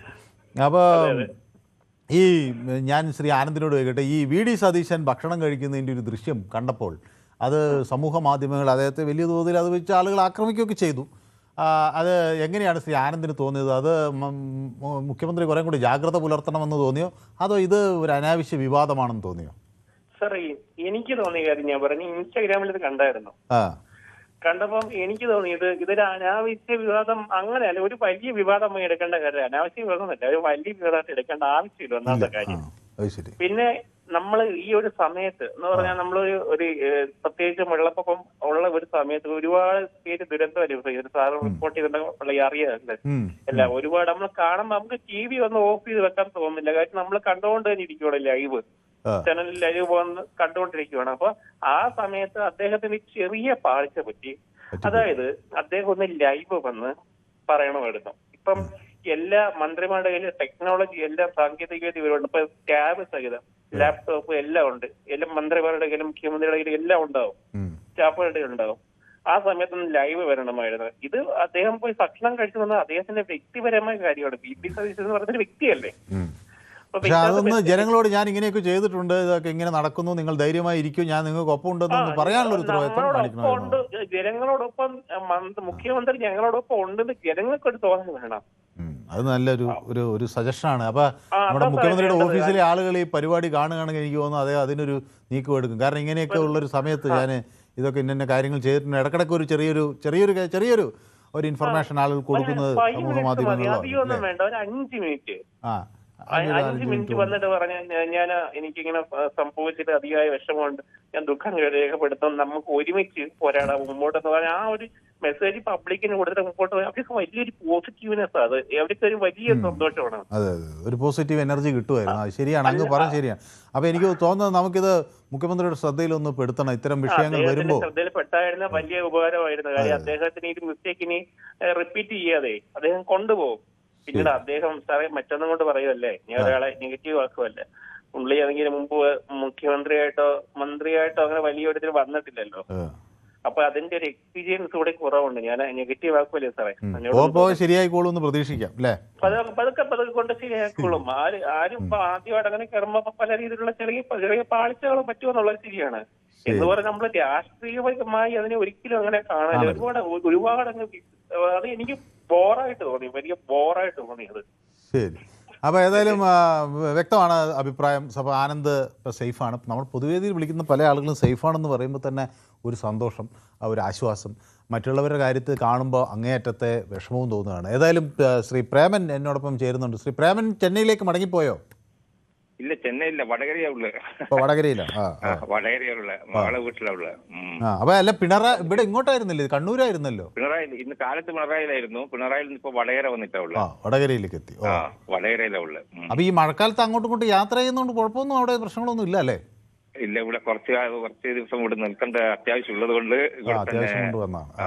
ഉള്ളത് കൊണ്ട് ഇവിടെ തന്നെ താമസിക്കുക. മറ്റന്നാൾ പോകും 6-ാം തീയതി പോകും ചെന്നൈയിലേക്ക്. ചെന്നൈയിലേക്ക് പോകും.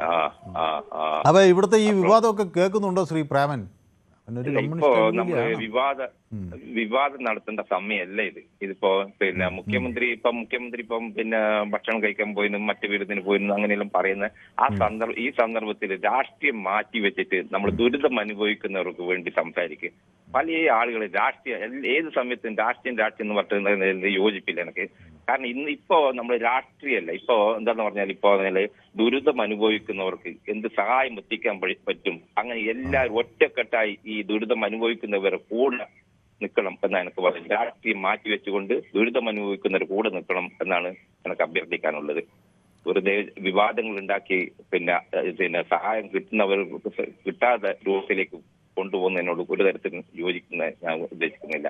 അതുകൊണ്ട് വിവാദം മാറ്റിവെച്ചുകൊണ്ട് താങ്കളുടെ അഭിപ്രായം. ഓക്കെ, വ്യക്തമാണ്. കൂടെ നിൽക്കണം എന്നാണ് എന്റെ അഭിപ്രായം. ഓക്കെ, വ്യക്തമാണ്. അപ്പോൾ എന്നോട് പിന്നെ ഒപ്പം നമ്മുടെ സ്റ്റാറ്റസ് ചേർന്നിട്ടുണ്ട്. സ്റ്റാറ്റസ് തന്നെയല്ലേ?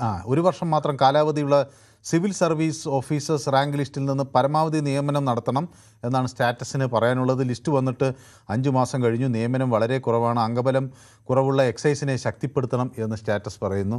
അപ്പം നമ്മുടെ ആളുകൾക്കൊക്കെ ജോലി കിട്ടാനൊക്കെ ഉള്ളൊരു പ്രയാസം ആണ് അതിൽ നിന്ന് എനിക്ക് മനസ്സിലാകുന്നത്. ഏതായാലും ഇത്രയും നാൾ കഷ്ടപ്പെട്ട് പരീക്ഷ എഴുതി ടെസ്റ്റ് എഴുതി റാങ്ക് ലിസ്റ്റിൽ വന്നിട്ട് ജോലി കിട്ടാത്ത മനുഷ്യരുടെ വേദന കാണുമ്പോൾ സത്യത്തിൽ അതൊരു ദുഃഖം തന്നെയാണ്. അപ്പം അത് പരമാവധി വേഗത്തിൽ നടക്കട്ടെ എന്ന് ഞാനും ആഗ്രഹിക്കുകയാണ്. എക്സൈസ് വകുപ്പിലെ അംഗബലക്കുറവിനെ കുറിച്ചൊരു ചർച്ച നടത്താമോ എന്ന് എന്നോട് ചോദിക്കണം. നമുക്കൊരു ദിവസം നടത്താം. ഓപ്പറേഷൻ തൂഫാനിലൊക്കെ എക്സൈസിന് വലിയ പങ്കാണ് വഹിക്കാനുള്ളത്.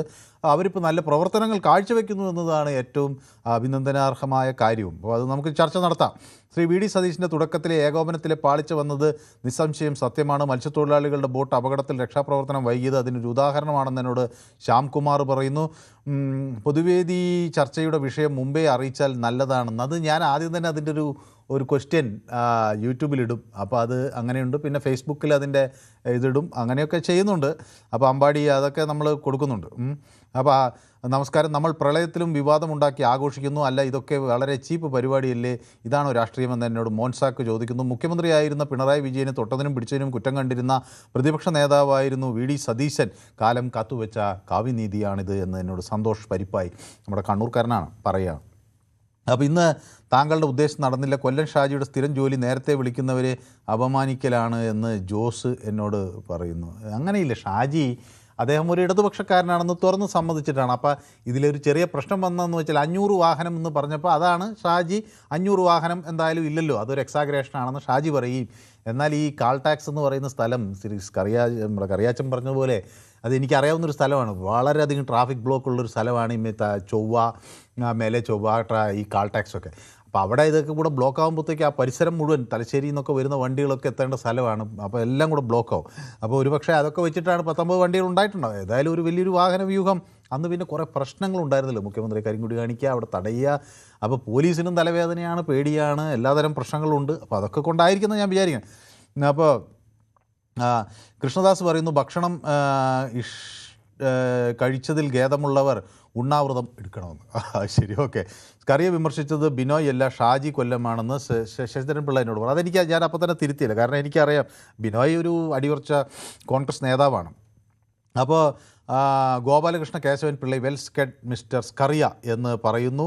ഇന്നലെ സ്കറിയ പറഞ്ഞത് 500 കാറിൽ യാത്ര ചെയ്തെന്നാണ്, ഇന്ന് അത് 50 കുറഞ്ഞു എന്ന് വി സി തോമസ് അത് ഓർപ്പിക്കുന്നു. ഏതായാലും എനിക്കൊരു ചെറിയ ഇടവേള വേണം. ഞാനൊരു ചെറിയ ഇടവേള എടുത്ത് പെട്ടെന്ന് മടങ്ങി വരാം. എങ്ങോട്ടും പോരുത്. Short break.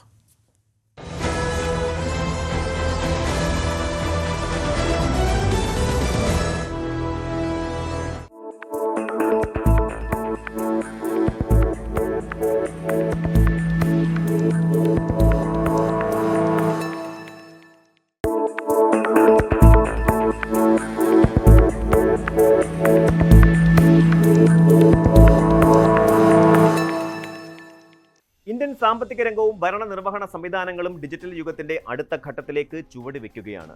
ഓരോ ധനകാര്യ വർഷത്തിന്റെയും പകുതി അടയാളപ്പെടുത്തുന്ന ജൂലൈ മാസം സാധാരണയായി പുതിയ സാമ്പത്തിക അച്ചടക്കങ്ങളുടെയും പരിഷ്കാരങ്ങളുടെയും തുടക്കമാകാറുണ്ട്. ഈ വർഷവും അതിൽ ഒട്ടും കുറവല്ല.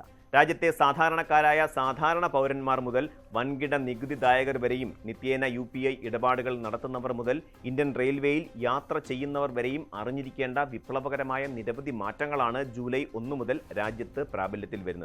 ഈ പരിഷ്കാരങ്ങൾ കേവലം ഒരു ചുവപ്പ് നാട മാറ്റമല്ല, മറിച്ച് രാജ്യത്തെ സാമ്പത്തിക വ്യവസ്ഥയിൽ സുതാര്യത ഉറപ്പാക്കാനും സാമ്പത്തിക തട്ടിപ്പുകൾ തടയാനും ലക്ഷ്യമിട്ടിട്ടുള്ള ദീർഘവീക്ഷണത്തോടെയുള്ള നീക്കങ്ങളാണ്. നമ്മുടെ പണമിടപാടുകളെയും ഔദ്യോഗിക രേഖകളെയും നേരിട്ട് സ്വാധീനിക്കുന്ന ഈ പുതിയ മാറ്റങ്ങളുടെ ആഴവും പരപ്പും നമുക്ക് വ്യക്തമായി മനസ്സിലാക്കാം.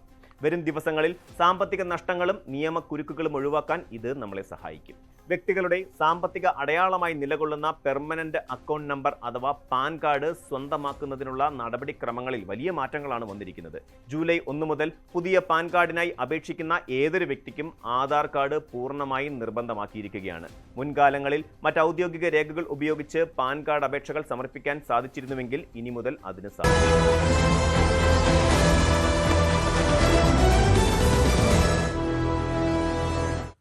അപ്പോൾ നമ്മുടെ പൊതുവേദി തുടരുകയാണ്. അപ്പോൾ സുബ്രഹ്മണ്യൻ പെരുമ്പാവൂർ എന്ന് വിളിച്ചപ്പോൾ നമ്മുടെ പെരുമ്പാവൂരിലെ മയക്കുമരുന്ന് ഇതിൻ്റെ വ്യാപനത്തെക്കുറിച്ചൊക്കെ എന്നോട് പ്രമോദ് നാണു പറയുന്നുണ്ട്. ഏതായാലും അതൊക്കെ മാറ്റാൻ അവിടെ ഓപ്പറേഷൻ തൂഫാൻ പെരുമ്പാവൂർ, മയക്കുമരുന്നില്ലാത്ത പെരുമ്പാവൂരിന് വേണ്ടിയുള്ള പല തരത്തിലുള്ള പദ്ധതികളൊക്കെ അവിടെ നടക്കുന്നുണ്ട്. അപ്പോൾ അത് ക്രിയാത്മകമായി മുന്നേറുന്നു. നമുക്കതിൻ്റെ ഒപ്പം നമുക്കും നിൽക്കേണ്ടതുണ്ട്.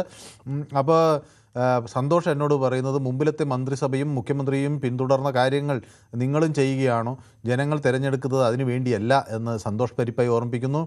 അപ്പോൾ ഇന്നൊരു സ്ത്രീയെ കൊണ്ട് ആറന്മുള ബ്രാഞ്ച് സെക്രട്ടറി സതീഷിനെക്കാട്ടിലും ഭേദം പിണറായി ആണെന്ന് പറയിപ്പിച്ച് ചാനലിൽ കണ്ടിരുന്നു എന്ന് ചോദിക്കുന്നു. ഒക്കെ വി ഡി സതീഷിനെ തുടക്കത്തിലെ ഏകോപനത്തിൽ പാളിച്ച വന്നതെന്ന് ശ്യാം ആരോപിക്കുന്നുണ്ട്.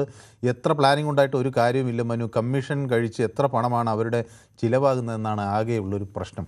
അത് മോൻസാക്ക് പറഞ്ഞു വളരെ ശരിയാണ്. നമ്മൾ ഈ പലപ്പോഴും ഈ ടൗൺ പ്ലാനിംഗ് ഒരു പ്രധാന ഘടകമാകുമ്പോഴും ഈ നിർമ്മാണ രംഗത്തുള്ള അഴിമതി, അതിപ്പോൾ വിജിലൻസ് കുറേ പേരെ പിടിക്കുമ്പോൾ അതിൻ്റെയൊക്കെ കണക്കുകൾ കുറേയൊക്കെ പുറത്തു വരുന്നുണ്ട്. അപ്പോൾ ഇത് പിടിക്കുന്നത് ഇതാണെങ്കിൽ പിടിക്കാത്തത് എത്ര അധികമായിരിക്കുമെന്നാണ് ഞാൻ ആലോചിച്ചു പോകുന്നത്. ഇത് കേട്ട സംഗീതം ഇത്ര മനോഹരമാണെങ്കിൽ കേൾക്കാത്തത് എത്ര മനോഹരമായിരിക്കും എന്ന് പറഞ്ഞതുപോലെ ഇത് പിടിച്ചതിൻ്റെ കണക്ക് ഇതാണെങ്കിൽ ഇത് പിടിക്കാത്ത അഴിമതി എത്രയും. അപ്പോൾ ഇത്രയും അഴിമതി നടക്കുന്നു എന്ന മോൺസാക്കിൻ്റെ അത് കുറേ കൂടെ ഗൗരവത്തിൽ എടുക്കേണ്ടതുണ്ട്. ടൗൺ പ്ലാനിംഗ് എന്നത് ഇപ്പോൾ പല സ്ഥലങ്ങളിലും അതൊരു പ്രധാന വകുപ്പായിട്ട് മാറിക്കൊണ്ടിരിക്കുകയാണ്. അപ്പോൾ അതിൽ ഏതെങ്കിലും ഒരാൾക്ക് അങ്ങ് ആ വകുപ്പങ്ങ് കൊടുക്കുന്നതിന് പകരം ഇതിലൊക്കെ നല്ല പ്രാവീണ്യമുള്ള ആളുകൾ വരിക, ആ ടൗൺ പ്ലാനിംഗ് എന്നതിനൊരു ടൗൺ പ്ലാനിങ്ങിനെ പറ്റി അതിൻ്റെ ഒരു എഞ്ചിനീയറിംഗ് മികവ് അറിയാവുന്ന ആളുകളെ അതിൻ്റെ ചുമതലകളെ ഏൽപ്പിക്കുക. ഇതിങ്ങനെ ആളുകളെ പൈസ വാങ്ങിക്കുന്ന ഒരു കേന്ദ്രം പോലെ മാറ്റിയിരുത്താൻ പറ്റിയ ഒരു സ്ഥലം എന്നതിനപ്പുറത്തേക്ക് അവിടെ നിന്ന് ക്രിയാത്മകമായി ചിന്തിക്കാൻ കഴിവുള്ള ഒരു വലിയ വിഭാഗത്തെ ഉൾക്കൊള്ളിക്കേണ്ട ഒരു സ്ഥലമാണ് ഈ ടൗൺ പ്ലാനിംഗ്. അത് മോൻസാക്ക് പറഞ്ഞത് വളരെ ശരിയാണ്. കേരളത്തിലൊരു പ്ലാനിങ്ങേ ഉള്ളൂ, അത് അഴിമതി പ്ലാനിങ്ങാണ്. എങ്ങനെ നടത്താമെന്ന് പ്രസാദ് എന്നോട് പറയാം. അപ്പോൾ കഴിഞ്ഞ 10 കൊല്ലത്തെ മയക്കുമരുന്ന് ശേഖരം ഈ സർക്കാർ തുടച്ചു നീക്കുന്നു എന്നാണ് ജോസ് പറയുന്നത്. രഘു എന്നോട് പറയുന്നത് നേതൃസ്ഥാനത്തിരിക്കുന്നവർ എത്ര ആഹാരം കഴിക്കുന്നു, എവിടെ പോകുന്നു അല്ല പ്രശ്നം, ഇടപാട് ചെയ്ത കാര്യങ്ങൾ നടക്കുന്നുണ്ടോ എന്ന് വിലയിരുത്തുക, അതിൽ വീഴ്ച വന്നാൽ അതാണ് പ്രധാനം എന്ന് നമ്മുടെ രഘുനന്ദനൻ തിരുമുല്ലവാരം നമ്മുടെ സ്ഥിരം പ്രേക്ഷകനാണ്. അദ്ദേഹം പൊതുവേദി കാണുന്നുണ്ട്. ഇന്ന് ഇടയ്ക്ക് വിളിക്കുന്നതാണ്, ഇപ്പോൾ കുറച്ച് ദിവസങ്ങൾക്കായിട്ട് ഇടവിട്ടൊക്കെ വിളിക്കാറുണ്ട്. അപ്പോൾ ഇന്ന് എപ്പോഴും കമൻ്റ് ഇടുന്നുണ്ട്, അതിലൊരു സന്തോഷം. ഒരേ ഒരു ലക്ഷ്യം വി ഡി സതീശൻ, ഒരേ ഒരു കാര്യം എല്ലാവരും ശ്രദ്ധിക്കുക, കോൺഗ്രസ്സിലാകെ വിമർശനം നേരിടുന്നത് വി ഡി സതീശൻ മാത്രമാണ്. അത് എന്തുകൊണ്ടാണെന്നുള്ളൊരു ചോദ്യം അവിടെ ഇങ്ങനെയുണ്ട്. അപ്പോൾ ഓക്കെ, ശ്രീ ശശിധരൻ്റെ അത് ഞാൻ ശ്രദ്ധിച്ചു. സെക്രട്ടേറിയറ്റിൽ സമരം ചെയ്യുന്ന പിള്ളേരെ കാണാൻ ഒരു പാറ്റിയും പല്ലിയും വരാത്തത് എന്തുകൊണ്ടാണെന്ന് സുനിൽകുമാർ ചോദിക്കുന്നു. കൃഷ്ണൻകുട്ടി മണിമല ഉണ്ട്, ശ്രീ കൃഷ്ണൻകുട്ടിയെ പിന്നെ ചുവന്ന ഹൃദയമൊക്കെ എല്ലാവർക്കും നൽകുന്നുണ്ട്. അജിത് കുമാർ മാറോളി പറയുന്നു, ഈ കള്ളമൊക്കെ പൊളിഞ്ഞില്ലേ, ആരും പറയിപ്പിച്ചിട്ടല്ലേ, കോൺഗ്രസ്സുകാരിയെ മരുമകൾ പറഞ്ഞിട്ടാണ് അങ്ങനെ പറഞ്ഞത് എന്ന വാർത്തയും വന്നിട്ടുണ്ട്. ഓഹോ, അപ്പോൾ നാളെ സ്കൂളുണ്ടോ എന്ന് എന്നോട് ജസീല ജാസി ചോദിക്കുന്നു. ജസീല ജാസി മടി പിടിച്ചിരിക്കരുത്, നാളെ സ്കൂളില്ലേ ഉണ്ടോ എന്നുള്ള കാര്യം ഞാൻ വൈകുന്നേരം ആകുമ്പോൾ നമ്മൾ കലക്ടർമാരത് പ്രഖ്യാപിക്കുമ്പോൾ നമുക്ക് തരാൻ കഴിയും. അപ്പോൾ ഏത് ജില്ലയാണെന്നും കൂടി എന്നോട് പറഞ്ഞാലേ എനിക്കറിയുള്ളൂ. ജസീല ജാസിക്ക് അറിയേണ്ടത് സ്കൂളുണ്ടോ എന്നാണ്. അപ്പോൾ കൊള്ളാം. അപ്പോൾ ഗൗതം എന്നോടൊപ്പം ചേർന്നിട്ടുണ്ട്. മുഖ്യമന്ത്രി വ്യവസായിയെ കാണാൻ പോയത് കഴിഞ്ഞ് മുഖ്യമന്ത്രി ദൂർത്ത് എന്ന് പറഞ്ഞ് ഹെലികോപ്റ്റർ അല്ലേ, അത് തന്നെയല്ലേ, അതിൽ തന്നെയല്ലേ ഇപ്പോഴും മുഖ്യമന്ത്രി കയറിപ്പോയത് എന്ന് എന്നോട് ചോദിക്കുന്നു. ആറന്മുളയിൽ വിമാനത്താവളം വേണോ ബോട്ട് ജെട്ടി വേണോ എന്ന് സുനിൽ ചോദിക്കുന്നു.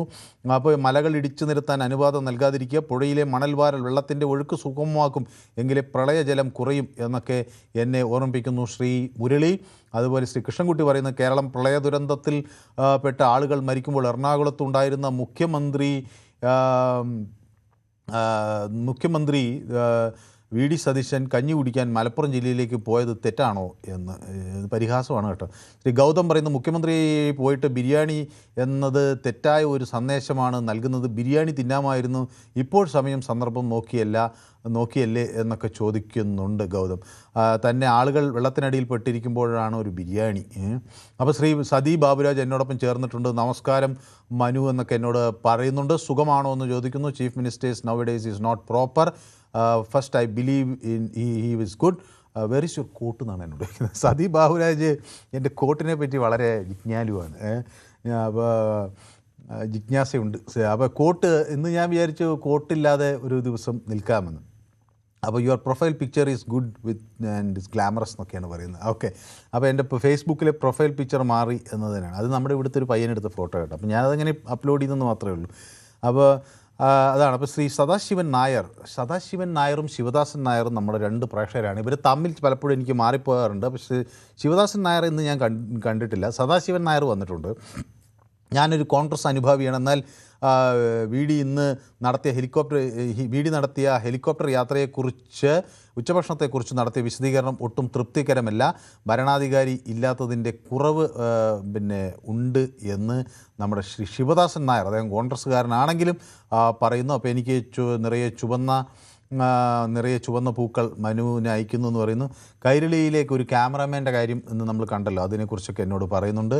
അപ്പം എല്ലാവരും സേഫ് അല്ലേ എന്നൊക്കെ ജസീല ജാസി ചോദിക്കുന്നുണ്ട്. അപ്പോൾ നമ്മൾക്ക് എല്ലാവർക്കും സേഫാണെന്ന് വിചാരിക്കാം. വെള്ളം കുടിക്കാൻ ജീവിക്കാൻ പറ്റുമോ എന്നൊക്കെ ചോദിക്കും. മനു മുഖ്യമന്ത്രി ഭക്ഷണം കഴിച്ചത് വിവാദമാക്കിയത് സാമാന്യ വിവരമില്ലാത്തവരാണ് എന്ന് എന്നോട് മോൻസാക്ക് പറയുകയും ചെയ്യുന്നു. അപ്പോൾ ശ്രീ ചന്ദ്രൻ നായർ തിരുവനന്തപുരത്തുനിന്ന്. ശ്രീ ചന്ദ്രൻ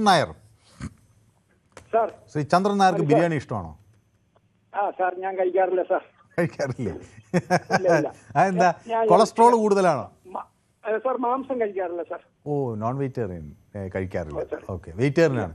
അതെന്താ ചന്ദ്രൻ നായർ ഫിസിക്കൽ എക്സസൈസ് ഒക്കെ ചെയ്യുന്ന ആളല്ലേ? അപ്പോൾ സാർ ഞാനെന്ന് വെച്ച് കഴിഞ്ഞാൽ വളരെ ചെറുപ്പത്തിലെ ഈ ക്ഷേത്രമായിട്ട് ബന്ധപ്പെട്ട് നിൽക്കുന്ന ഒരാളെന്നുള്ള രീതിയിൽ അന്നേ അതൊന്ന് വർജിച്ചു, അത്രേ ഉള്ളൂ. ഓ, കുഴപ്പമില്ല. ശരി. അപ്പോൾ ഈ ഭക്ഷണവും വിരുന്നും ഒക്കെ കണ്ടപ്പോൾ ശ്രീ ചന്ദ്രൻ നായർക്ക് എന്ത് തോന്നി? ഇത് വേണ്ടായിരുന്നു തോന്നി? കുഴപ്പമില്ല സാർ. പ്രധാനമായിട്ട് മുഖ്യമന്ത്രി തുടർച്ചയായി വിവാദങ്ങളിൽ പെടുന്നു.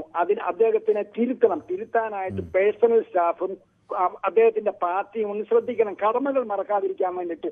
ഇപ്പൊ എന്ന് വെച്ചാൽ കടമകൾ മറന്നത് കാരണം കൊണ്ടാണല്ലോ സാർ ഇന്ന് ചർച്ച ചെയ്യേണ്ടതായിട്ട് വന്നത്. അപ്പൊ എന്ന് വെച്ചാൽ അദ്ദേഹത്തിന്റെ തിരക്കിനിടയിൽ അദ്ദേഹം പലതും മറന്നു പോകുന്നു. അദ്ദേഹത്തെ ഒന്ന് ചെറുതായിട്ടൊന്ന് നിയന്ത്രിക്കാൻ വേണ്ടിയിട്ട് പേഴ്സണൽ സ്റ്റാഫോ അദ്ദേഹത്തിന്റെ പാർട്ടിയോ ശ്രദ്ധിച്ചു കഴിഞ്ഞാൽ ഈ തുടർച്ചയായിട്ട് എന്ന് വെച്ചാൽ കേരളത്തിലെ മുഖ്യമന്ത്രി വിവാദങ്ങളിൽ നിന്നും എന്ന് വെച്ചാൽ ഒഴിഞ്ഞു നിൽക്കാൻ കഴിയുന്നതാണ് സാർ. അത് മാത്രമാണ് സാർ എനിക്ക് പറയാനുള്ളത്. ശരി, വ്യക്തമാണ്. അപ്പോൾ ഫസീല ഫസീല എന്നോട് പിന്നെയും ചോദിച്ചുകൊണ്ടേയിരിക്കുകയാണ്, അവധിയുണ്ടോ? ഇതുവരെ പ്രഖ്യാപിച്ചിട്ടില്ല. ഫസീല പ്രഖ്യാപിക്കുന്ന നിമിഷം നമ്മൾ അപ്പം തന്നെ ഫ്ലാഷും ബ്രേക്കിങ്ങും എല്ലാം കൊടുക്കും. കാരണം കുട്ടികളുടെ സുരക്ഷിതത്വം, ടീച്ചർമാർ, അതുപോലെ അധ്യാപകർ എല്ലാം നമുക്ക് വളരെ പ്രധാനപ്പെട്ടതാണ്. പക്ഷേ ഇതൊരു തഞ്ചമാക്കിയിട്ട് അവധിയെടുക്കാൻ ഉള്ള ശ്രമം ഫസീല നടത്തരുത്.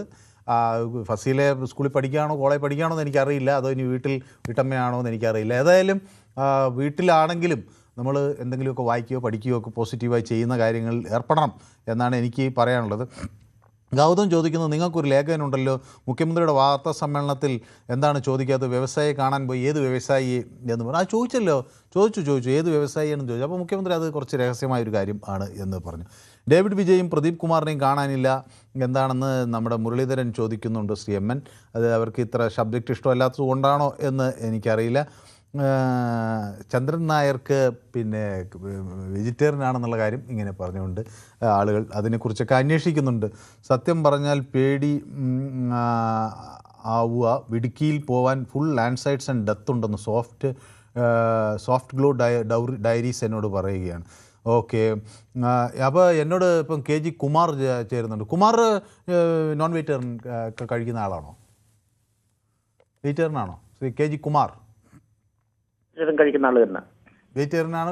രണ്ടും കഴിക്കും? നോൺ വെജിറ്റേറിയൻ ആണ്? രണ്ടും കഴിക്കും. വെജിറ്റേറിയനും ഇഷ്ടമാണ്, വെജിറ്റേറിയനും രണ്ടും അതിൻ്റെതായിട്ടുള്ള രീതിയിൽ രണ്ടും കഴിക്കാറുണ്ട്. അപ്പോൾ ഒരു ദുരന്ത സമയത്ത് മുഖ്യമന്ത്രി ബിരിയാണി കഴിച്ചത് തെറ്റായി പോയി എന്ന് എന്നോട് ഗൗതം പറയുകയാണ്. അപ്പം ഞാൻ അതുകൊണ്ടാണ് ചോദിച്ചത്. അതായത് ഇന്നിപ്പോ അദ്ദേഹം ഉച്ചയ്ക്ക് വിശദീകരിച്ചതെന്ന് പറഞ്ഞാൽ ഏതോ ഒരു പരിപാടിയിൽ പങ്കെടുത്തതിന് ശേഷം ആ ഉച്ചഭക്ഷണം അവിടെ കഴിച്ച് എന്നുള്ള. പക്ഷെ ഇപ്പൊ ഇങ്ങനൊരു ഈ ഒരു ഘട്ടത്തില് ഒരു ക്രിട്ടിക്കൽ സ്റ്റേജിൽ സംസ്ഥാനം നിൽക്കുന്ന സമയത്ത് ആ വീട്ടുകാരനാണ് അത് ഫേസ്ബുക്കിൽ ഇട്ടത്. പിന്നെ അതേപോലെ തന്നെ ഇന്നലെ ഇടിമണ്ണിക്കൽ ജ്വല്ലറിയുടെ ഉദ്ഘാടനം, ഇതിൽ നിന്നും ഇങ്ങനെയുള്ള പരിപാടികളിൽ നിന്ന് ഈ ഒരു ഘട്ടത്തിൽ ഇദ്ദേഹം വിട്ടു നിൽക്കേണ്ടതായിരുന്നു. അദ്ദേഹം MLA-മാരും മന്ത്രിമാരും ഉൾപ്പെടെയുള്ള മറ്റ് ജനപ്രതിനിധികളെ എല്ലാം സദാ പിന്നെ കോണ്ടാക്ട് ചെയ്തുകൊണ്ടിരിക്കുകയായിരുന്നു. എല്ലാ കാര്യങ്ങളും ഭംഗിയായിട്ട് നടക്കുന്നുണ്ട്. പക്ഷെ ആദ്യം മുതൽ തന്നെ മുഖ്യമന്ത്രി രംഗത്തില്ലാത്തത്, മുഖ്യമന്ത്രി പിന്നെ സദാ നമ്മുടെ കൂടെ ഉണ്ടെന്ന് ജനങ്ങൾക്കൊരു തോന്നൽ ഇല്ലാതെ വന്ന് മുഖ്യമന്ത്രി രംഗത്തില്ല എന്നുള്ളത് ആദ്യം മുതൽ എനിക്കും തോന്നിയിട്ടുണ്ട്. കാര്യം അങ്ങനല്ല വേണ്ടത്. അതായത് ഇവിടെ ഇങ്ങനെ വെള്ളമൊക്കെ വരുമ്പോ ഒരുപക്ഷെ മന്ത്രിമാരെ വിളിച്ചിട്ടുണ്ടാവും, കളക്ടർമാരോട് കാര്യങ്ങളെല്ലാം ഭംഗിയായിട്ട് നടക്കുന്നുണ്ടെന്നുള്ളതെല്ലാം ശരിയാണ്. പക്ഷെ ഞാനും നിങ്ങളുടെ ഒപ്പം ഉണ്ട് എന്ന് ജനങ്ങളെ ബോധ്യപ്പെടുത്താൻ വേണ്ടിയിട്ടുള്ള അദ്ദേഹത്തിന് ഉണ്ടായിരുന്നു. പക്ഷെ അദ്ദേഹം രംഗത്തില്ല ഇത് പോയത്. അല്ലാതെ ഈ മാസം തോറും വാടക 80 ലക്ഷം വെച്ച് കൊടുക്കുന്ന ഒരു ഹെലികോപ്റ്ററിൽ ഒരു അത്യാവശ്യത്തിന് കൊച്ചിയിൽ ഒരു ആവശ്യത്തിന് പോയ വഴിക്ക് ഭാര്യയുടെ അച്ഛന്റെ അസുഖം അറിയാൻ വേണ്ടി പോയത്, അതിലൊന്നും കുറ്റപ്പെടുത്താനൊന്നും പറ്റത്തില്ല. കാര്യം എന്ന് പറഞ്ഞു കഴിഞ്ഞാൽ പഴയ മുഖ്യമന്ത്രി ദുരന്തർ സിനിമ കാണാനായിട്ട് വന്ന് അദ്ദേഹത്തിന്റെ ഭാര്യയും മകളും മകളുണ്ടോന്നറിയില്ല, ഭാര്യയും പിള്ളേരും എല്ലാരും കൂടി വന്ന സമയത്ത് രണ്ട് സൈഡും 16 പേരാണ് ബ്ലാക്ക് ഡ്രസ് ഇട്ടുകൊണ്ട് നിന്നത്. അപ്പം ഞാൻ തന്നെ എന്റെ മോന്റെ അടുത്ത് ചോദിച്ചു, ഇത്രയും ഈ തിയേറ്ററിന്റെ ഉള്ളിൽ ഇദ്ദേഹത്തിന് ഈ പിണറായി വിജയന് ഇത്രയ്ക്ക് സെക്യൂരിറ്റിയുടെ ആവശ്യമുണ്ടോ, ഇത് ഒരു അധികപ്പറ്റല്ലേ എന്ന് എനിക്ക് ഏതൊരാളിനും സാമാന്യ ബുദ്ധിയുള്ള ഏതൊരാളിനും തോന്നിപ്പോകുന്നുണ്ട്. അതൊക്കെ വെച്ച് നോക്കുമ്പോൾ ഇദ്ദേഹം ഈ പോകുന്ന വഴിക്കെന്ന് പറഞ്ഞാൽ 2 വണ്ടിയും മാത്രമേ ഉള്ളൂ. അതെല്ലാം വളരെ കറക്റ്റാണ്. പക്ഷെ ഇദ്ദേഹത്തിന് ഇപ്പൊ പറ്റുന്നതെന്ന് പറഞ്ഞു കഴിഞ്ഞാൽ ഈ കൂടെയുണ്ട്, ജനങ്ങളുടെ ഒപ്പമുണ്ട് എന്ന് വരുത്തി തീർക്കാനോ അല്ല ജനങ്ങളെ ബോധ്യപ്പെടുത്താനോ ഉള്ളതിൽ പല ഘട്ടങ്ങളിലും ഇദ്ദേഹം പരാജയപ്പെട്ടിരിക്കുന്നു. അപ്പൊ അത് ഇനി ശ്രദ്ധിക്കണം എന്നാണ് എനിക്ക് പറയാനുള്ളത്. ഓക്കെ, അപ്പോൾ നമ്മുടെ സമയം ഇങ്ങനെ അതിക്രമിക്കുന്നത് കൊണ്ടാണ് നാളെ കാസർഗോഡ് അവധി ഉണ്ടോ എന്നാണ് ആര്യ അനീഷ് ചോദിക്കുന്നത്. ആര്യ അനീഷ്, നിങ്ങളുടെ കളക്ടർ കുറച്ച് പതുക്കെയാണ് ഇത് പ്രഖ്യാപിക്കുന്നത്. ചിലപ്പോൾ അദ്ദേഹം നാളെ രാവിലെയൊക്കെ പ്രഖ്യാപിച്ചു വെക്കുമെന്നാണ് എൻ്റെ ആശങ്ക. അത് ഒരു പരാതിയായിട്ട് അദ്ദേഹത്തോട് പറഞ്ഞിട്ടുണ്ട്. മിക്കവാറും ഒരു 8 മണിക്കുള്ളിൽ പ്രഖ്യാപിക്കുമെന്നാണ് ഞാൻ വിചാരിക്കുന്നത്. ഉണ്ടെങ്കിൽ ഞാനത് അവധി ഉണ്ടോ ഇല്ലയോ എന്നുള്ള കാര്യം 8 മണിയാകുമ്പോഴേക്കും പറയാം കേട്ടോ. ആര്യ അനീഷിന് അവധി ഉണ്ടോ എന്നറിയണം. അപ്പോൾ കമൻറ്റ് വായിക്കാത്തതിനെ കൂടുതൽ വായിക്കണമെന്നുള്ള അമ്പാടിയുടെ നിലപാട് അവിടെയുണ്ട്, അത് ഞാൻ കാണുന്നുണ്ട്. റൂം ഫോർ റിവറിൻ്റെ ഭാഗമായി പുഴയിലെ ചണിയും മണലും വാരാൻ തീരുമാനിച്ചപ്പോൾ അതിനെതിരെ പ്രതിഷേധം നടത്തിയത് BJP UDF ആയിരുന്നു. അതിനുശേഷമാണ് അത് നിർത്തിവെച്ചതെന്ന് പിന്നെ നമ്മുടെ അജിത് കുമാർ മാറോളി പിന്നെ അപ്പോൾ പറയുകയാണ്. അതാണ് ഞങ്ങളിപ്പോൾ ഇവിടെ ഇങ്ങനെ പറയായിരുന്നു, റൂം ഫോർ റിവർ എന്നൊക്കെയുള്ള വലിയ ആശയം നമ്മൾ പറയുകയും ഇപ്പോൾ റൂമിലേക്ക് റിവർ വന്ന് നമ്മുടെ എല്ലാ റൂമുകളിലേക്ക് എത്തുന്ന ഒരു സാഹചര്യം ഇപ്പോൾ ഉണ്ടാകുകയും ചെയ്യുമ്പോൾ നമ്മളിത് കുറേ കൂടെ ഗൗരവമായി കാണേണ്ടിയിരുന്നു എന്നത് നമ്മളെ അനുദിനം ഓർമ്മിപ്പിക്കുകയാണ്. ഇടുക്കിയിൽ അവധിയുണ്ടോ എന്ന് ചോദിക്കുന്നു. എല്ലാം ഞാൻ 8 മണിയാകുമ്പോൾ തരാം. കണ്ണൂരിൽ ലീവ് ഉണ്ടോ എന്നാണ് സുലാഖയ്ക്ക് അറിയേണ്ടത്. എല്ലാവരും ലീവിൻ്റെ കാര്യമാണ് എന്നോട് ചോദിക്കുന്നത്. ശ്രീ കിരൺ എന്നോടൊപ്പം ചേരുന്ന ആനയറയിൽ നിന്നാണ്. ശ്രീ കിരൺ, ഈ അവധി കിട്ടണം എന്ന് ആഗ്രഹിക്കുന്ന ഒരാളാണോ എല്ലാ ദിവസവും? അല്ല, അവധി കിട്ടണമെന്ന് ആഗ്രഹിക്കുന്ന ആളല്ല. ശരി, അങ്ങനെ കുട്ടികൾ നമ്മള് ഈ ആവശ്യമില്ലാതെ അവധി എടുക്കണ എന്തിനാണ്? കുട്ടികളുടെ ലൈഫ് അങ്ങനെ നശിപ്പിക്കേണ്ട കാര്യമില്ല. ഞാനിപ്പോ ലൈനിൽ വന്നത് തന്നെ ഈ നമ്മളെ മധ്യ കേരളം ഫുള്ളായിട്ട് വെള്ളത്തിൽ മുങ്ങി കിടക്കുകയാണ്.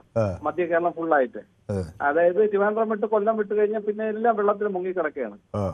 ഹെലികോപ്റ്റർ വാടകയ്ക്ക് എടുത്ത് പോയി ബിരിയാണി കഴിക്കേണ്ട ആവശ്യം ആ സമയത്തില്ലായിരുന്നു. പിന്നെ ഒരു ജ്വല്ലറി, നമ്മളെ ജനങ്ങള്, അതായത് ജനങ്ങൾ മാറണമെന്ന് ആഗ്രഹിച്ചാണ് ഇവർക്ക് വോട്ടിട്ടത്. പക്ഷെ ഇപ്പൊ ജനങ്ങൾ നല്ല വൃത്തി അനുഭവിക്കുന്നുണ്ടെന്നാണ് എന്റെ അഭിപ്രായം. ഒരു മാറ്റം എന്ന് പറഞ്ഞിട്ടാണ് നമ്മൾ വോട്ടിട്ട നല്ല ഭരണം വരുമെന്ന് പറഞ്ഞിട്ട്. പക്ഷെ ഭരണം എന്നോണം അത്രയും ഭയങ്കര അധംപതിച്ചു കഴിഞ്ഞു. ഈ ആന അപ്പോൾ സമയം അതിക്രമിച്ചുകൊണ്ടാണ്. അപ്പോൾ അങ്ങ് പറയുന്നതൊക്കെ വ്യക്തമാണ്, ക്ലിയറുമാണ്. അപ്പം നമുക്ക് നാളെ കൂടുതൽ വിശദമായി സംസാരിക്കാം. തങ്കച്ചൻ ഒറ്റ ലൈനിൽ പറഞ്ഞു നിർത്താം, സമയം കഴിഞ്ഞു. പിന്നെ ഞാൻ സാറേ ഇതല്ലേ പറയാറില്ല, സമയമില്ല, ഞാൻ സംസാരിക്കുന്നില്ല. ശരി, ഓക്കെ.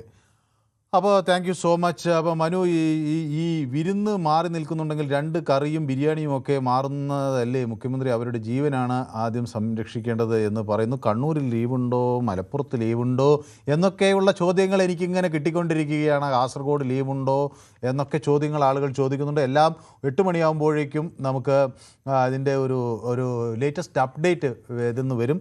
അത് കിട്ടുമ്പോൾ നമുക്ക് തരാം. പിന്നെ ഞാൻ ഈ വിഷയം യൂട്യൂബിൽ പ്രേക്ഷകർക്ക് മുന്നിൽ ചർച്ചയ്ക്ക് വെച്ചിരുന്നു. യൂട്യൂബിൽ ഞാൻ ചോദിച്ച ഒരു ചോദ്യം ഈ പൊന്നാനി വിരുന്നിനെ സംബന്ധിച്ചായിരുന്നു.